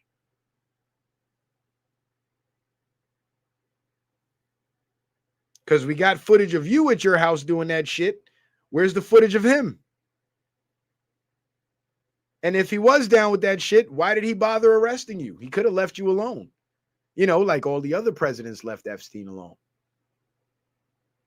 But again, because they've been bombarded for 10 years straight with the Trump bad narrative, anything to justify that narrative in their minds, they're going to grasp onto, even if it means making themselves look like a bunch of idiots, believing that because a bunch of pedophiles can't keep the man's name out their mouth, he was down with them. It's the goofiest shit in the world. So, like I said, you could be mad at me all you want because I support Trump. All that means is you're an ignorant fuck and you got a lot to learn about your own political system. That's all that means. And I have no interest in debating you because you don't qualify to debate me. You have to have at least a C in American civics in order to debate me. And you motherfuckers have a bunch of F's. Because if you can't name your own representatives, you are a failure. You have failed. You have failed your community. You have failed your children. You have failed your family. You have failed in life. Because if you're living a life where there's people in power who are supposed to represent you and you can't name them, what the fuck are you doing? What good are you? What purpose do you serve other than just being a 9-to-5 shit shoveler?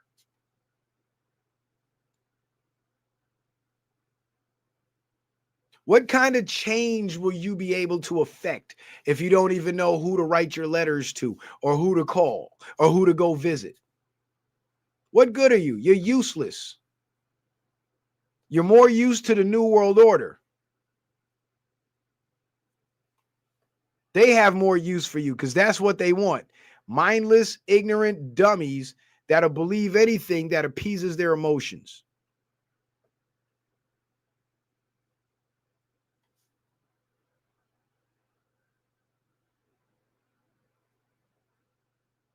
You don't have to know much to become a tool of the enemy.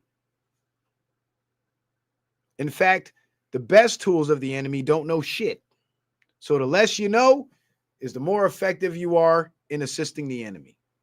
Because all you're going to do is from your position on the top of Mount Ignorance, all you're going to do is argue with people who are actually trying to spread real information and put real people on to real knowledge. All you're going to do is disrupt that process, impede that process, and slow that process, which is exactly what the establishment would love for you to do. You're a fucking NPC and you don't even know it. You don't even know it. Because the same people that get on YouTube and preach to you or social media and preach to you about how bad Trump is, but claim they know the truth, don't realize that they're literally spreading the same narrative or claim that they're against pedophiles, won't even realize that they're literally spreading the same narrative that the pedophiles want to spread. They're literally siding with pedophiles because that's what the pedophiles narrative has been. So you're against pedophilia, but you're trying to sell me the pedophiles narrative. How does that make any sense? How the fuck does that make any sense at all? Please tell me.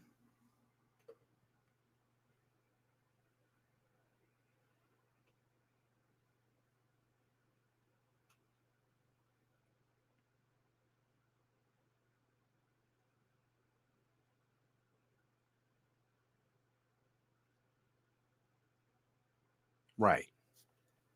Right. And for all you guys that understand what Trump is doing, hence why you support him. You see, the thing is, I can walk into a chat, I could get on a panel with 1,000 Trump haters and be the only Trump supporter there. And I will piss each and every one of them off. You know why? Because I can give a clear, concise answer to every stupid question they would want to ask me. And eventually what would happen is my answers would begin to make so much sense that the people listening are going to be like, oh shit, Citizen Man is right. And then the ignoramuses on the panel that are serving the establishment through their own ignorance, they're going to start to get mad because that's what happens when you confront idiots with intelligence and facts. They get mad. And then the programming kicks in. And then they'll start hurling insults and then over talking until they start over talking each other.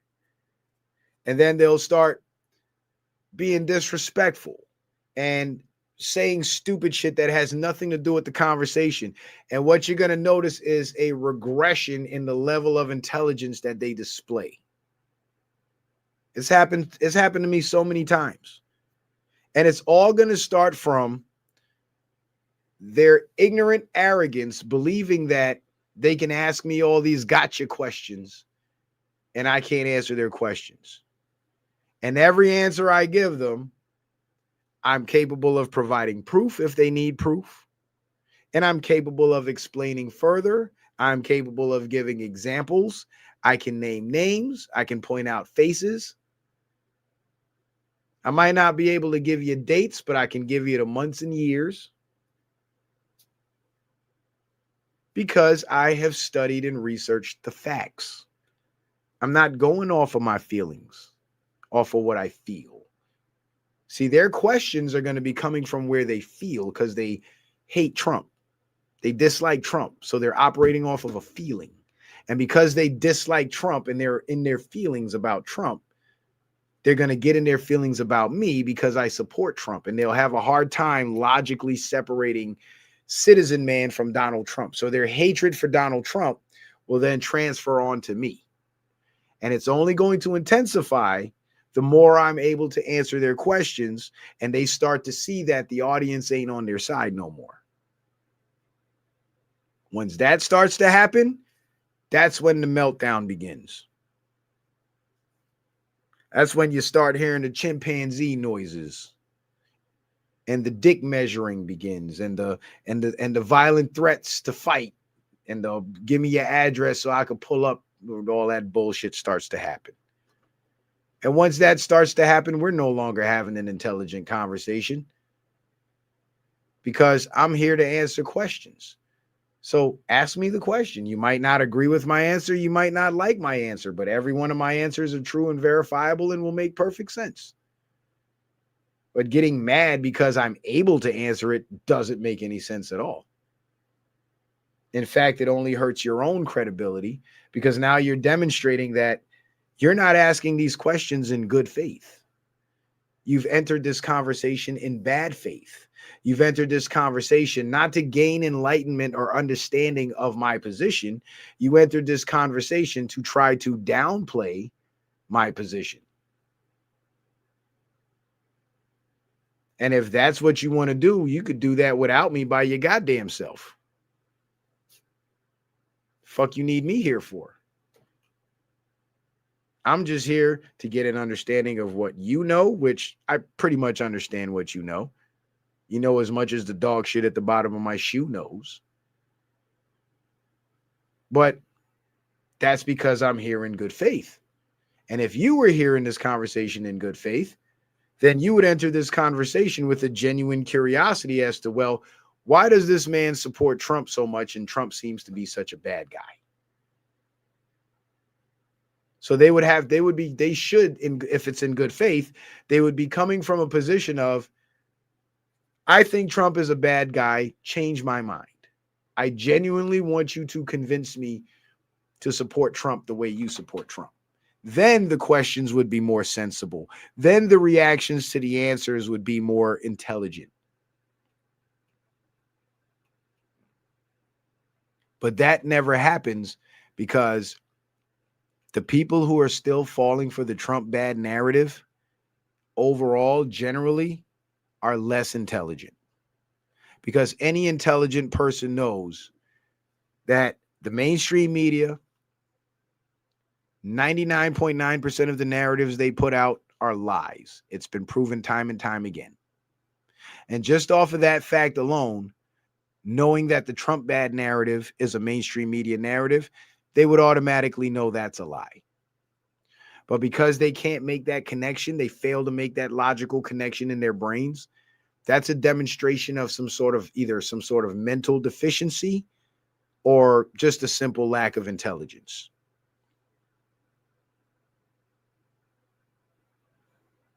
Because you don't have to have all the political knowledge in the world to know when you're hearing the same fucking narrative.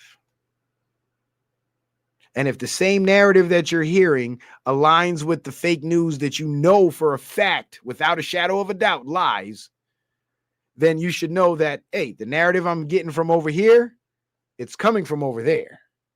But if you can't make that simple logical connection in your mind, you're you're deficient. That's just what it is. You're deficient and you don't qualify to have this discussion with me. At this point, once you try to engage me in a political discussion with your limited intelligence and limited knowledge to go with it, you should approach the conversation from the position of a student. Explain to me why. Tell me why you think this.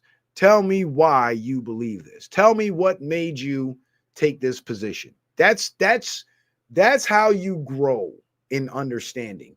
You don't have listen, you don't have to agree with something to understand it. Right? It's like those situations where the wife is a cheating hoe and the husband stabs her to death. Or the husband's a cheating hoe and the wife stabs him to death. I don't agree with that. I would never stab anybody to death. But I would try to understand it. So I don't have to agree with it to genuinely want to understand it.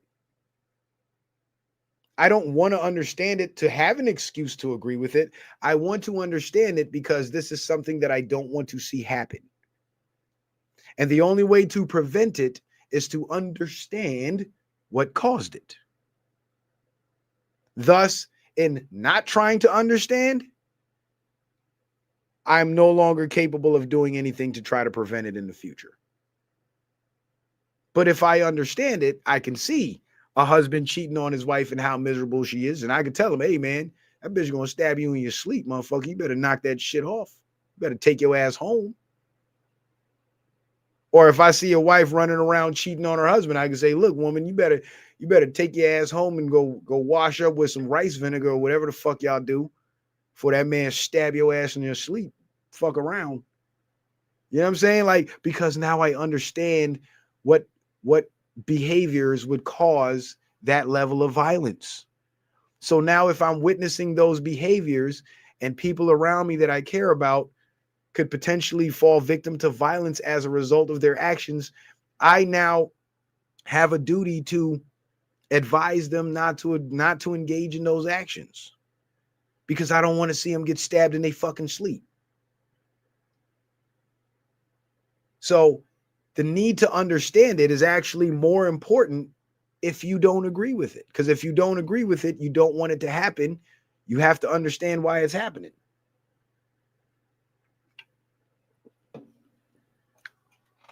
But people don't get that. They don't understand that shit.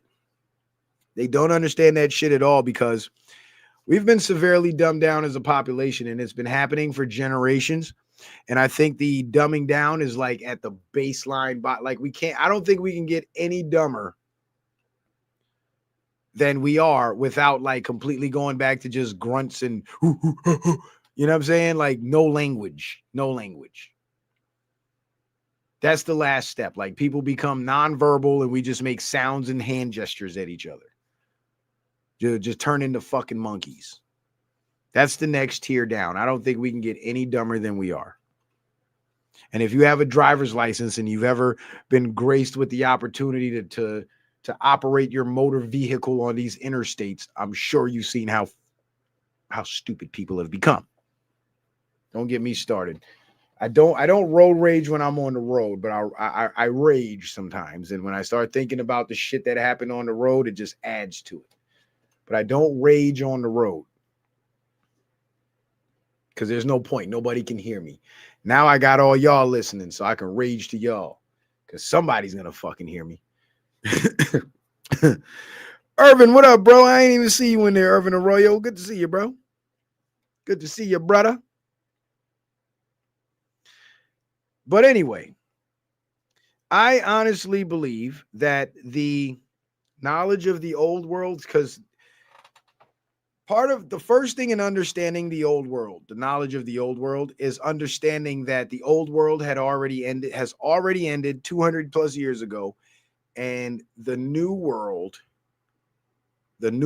order is what has been established ever since. And that's what we're living under now. So the new world order ain't something that's coming. It's already here. And in understanding how the old world ended and the new world was established, we now can understand what needs to be done to abolish this new world order and reestablish the old world. And it starts with having the knowledge of the old world, including the knowledge of how it ended and how the shift happened. And I think the more old world studies and Tartaria studies that we do, is the more we'll learn about the details of this. And I'm hoping eventually, because everything I'm finding about the cataclysm is vague. Nobody's really like absolutely certain about anything. Even with the mud flood, some people say because there was so many horses and buggies everywhere, there was horse shit everywhere until it piled up like, feet high. So what they did was they spread it out in the streets, dumped dirt on it, raised the street level to get rid of all the horse shit. And that's actually a viable theory that makes sense. But the hole in that story is those extravagant buildings existed when there was all these horses and buggies. And it was the mud flood and the raising of these street levels is what people call the cataclysm that destroyed the technology. And if the technology was destroyed, then there's no way that the horses and buggies would have been at street level. It would have been cars and other types of vehicles, operating on the streets. And the horses and buggies wouldn't have become popularized until after the mud flood. So, there's a lot of theories out there. There's holes in almost all of them. Nothing's foolproof. And that's why I have to keep them in the realm of theory and not call them facts. But the one thing I can say about tonight's lecture that I believe is 100% factual is that it's the fucking Khazarian mafia that did that shit. That we can't deny. It's the Khazarian mafia. And Putin knows it. And Trump knows it too. But Trump's being held hostage by those motherfuckers. So he's got to tread lightly, real lightly. He can't go too hard on them. Shout out to my man Brian for the Cash App. He says, appreciate your hard work and good heart. I appreciate you, Brian. Listen, man, don't praise me for a good heart. My heart ain't that good. It used to be, but it ain't. I've become very cold. I tell you, very cold. I'm a mean old motherfucker, and I'm probably going to live to be 1,000 years old. And every year that goes by, I'm going to get meaner and meaner. And the reason why I feel like I'm going to live long is because I've had too many times in my life when it could have ended and it didn't. And there were several times in my life where I felt like I wanted to end it and I didn't. So I've seen death too many times, man. Every time I knock on the door, hey, Def, what's up, man? You gonna let me in the club? Def's like, nah, you got the wrong shoes on, bro. So I had to come back to earth and, kick it with y'all a little longer. So here I am. And I'm probably going to be here longer than I want to be because I've already been here longer than I fucking want to be. I'm already tired of this shit. But I got a job to do. So it ain't my time to clock out yet. So, I'll be here for a while. Don't worry. And I'll do everything I can to stay alive as long as I can. I'll smoke all the weed and kill all the cancer. But anyway, guys, I hope tonight's show made some sense to you. And I hope you guys enjoyed the content. You know what I'm saying? Because I really enjoy sharing this stuff with you guys. And it really, warms my heart to know that there's so many people that take an interest in, what I have to say in my broadcasts. I'm still impressed to this day. Like when I first started making videos and I realized that there were people actually willing to listen to me, I was like, damn, I have a responsibility here. Like I really have to be responsible with what I'm saying because people are listening to me. You know what I'm saying? And because people were listening to me, I had to start taking it seriously and digging deeper and doing more research because I don't want to come up here and just repeat the same shit everybody else is repeating. I want to come up here and give you something unique, something that you're not getting anywhere else. You know what I'm saying? And I feel like I have a gift for that because I have a put it like this. I have a gift for noticing patterns, and I see patterns and things that people don't normally see patterns in. You know what I'm saying? And I know a lot of you guys have that gift too. So when I get on here and I start breaking down this information to you guys that you didn't really know or you weren't really aware of, your mind immediately starts to fit it into the pattern. And once you see the pattern, then everything I say starts to make sense to you. You know? So it's like great minds think alike. It's like a collaborative effort almost. You know what I'm saying? But I do appreciate you guys being here. And before I go, let's just do the promos really quick, just real fast. Citizen Man Backup Channel on YouTube. In case they zap me on Citizen Man TV, that's where you'll find me on YouTube.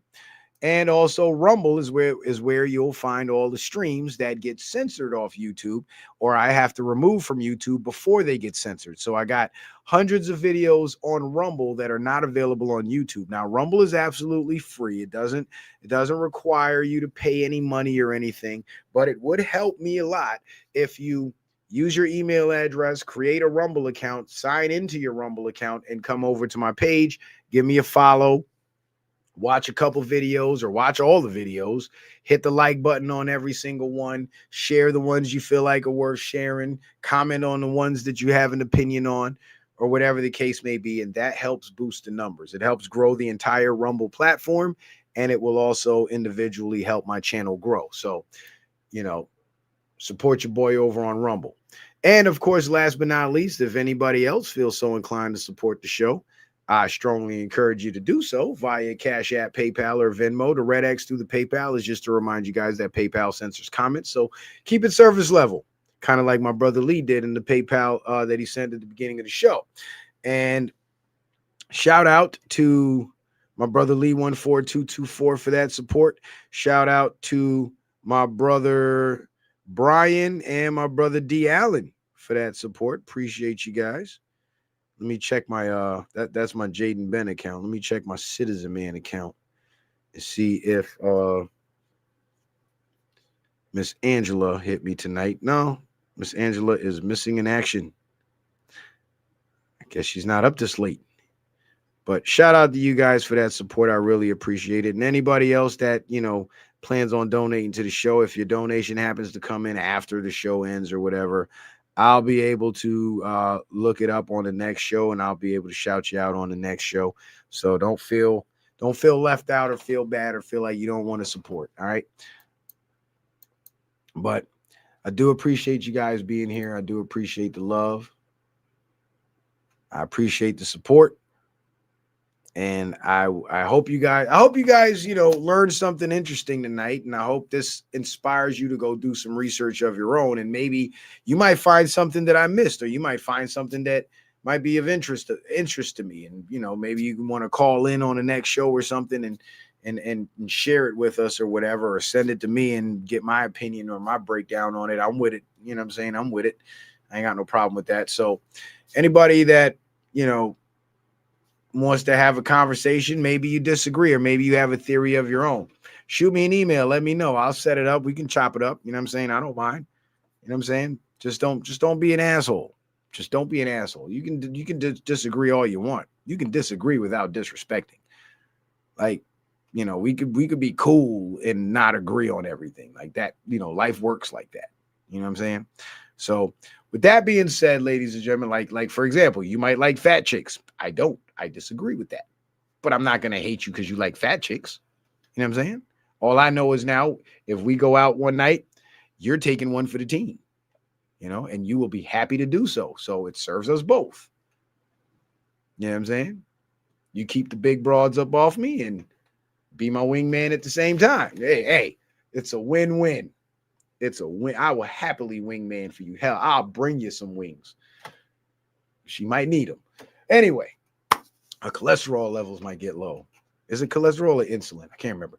Anyway, with that being said, ladies and gentlemen, I'll see you on the next one. I appreciate you guys being here. Appreciate the love and the support.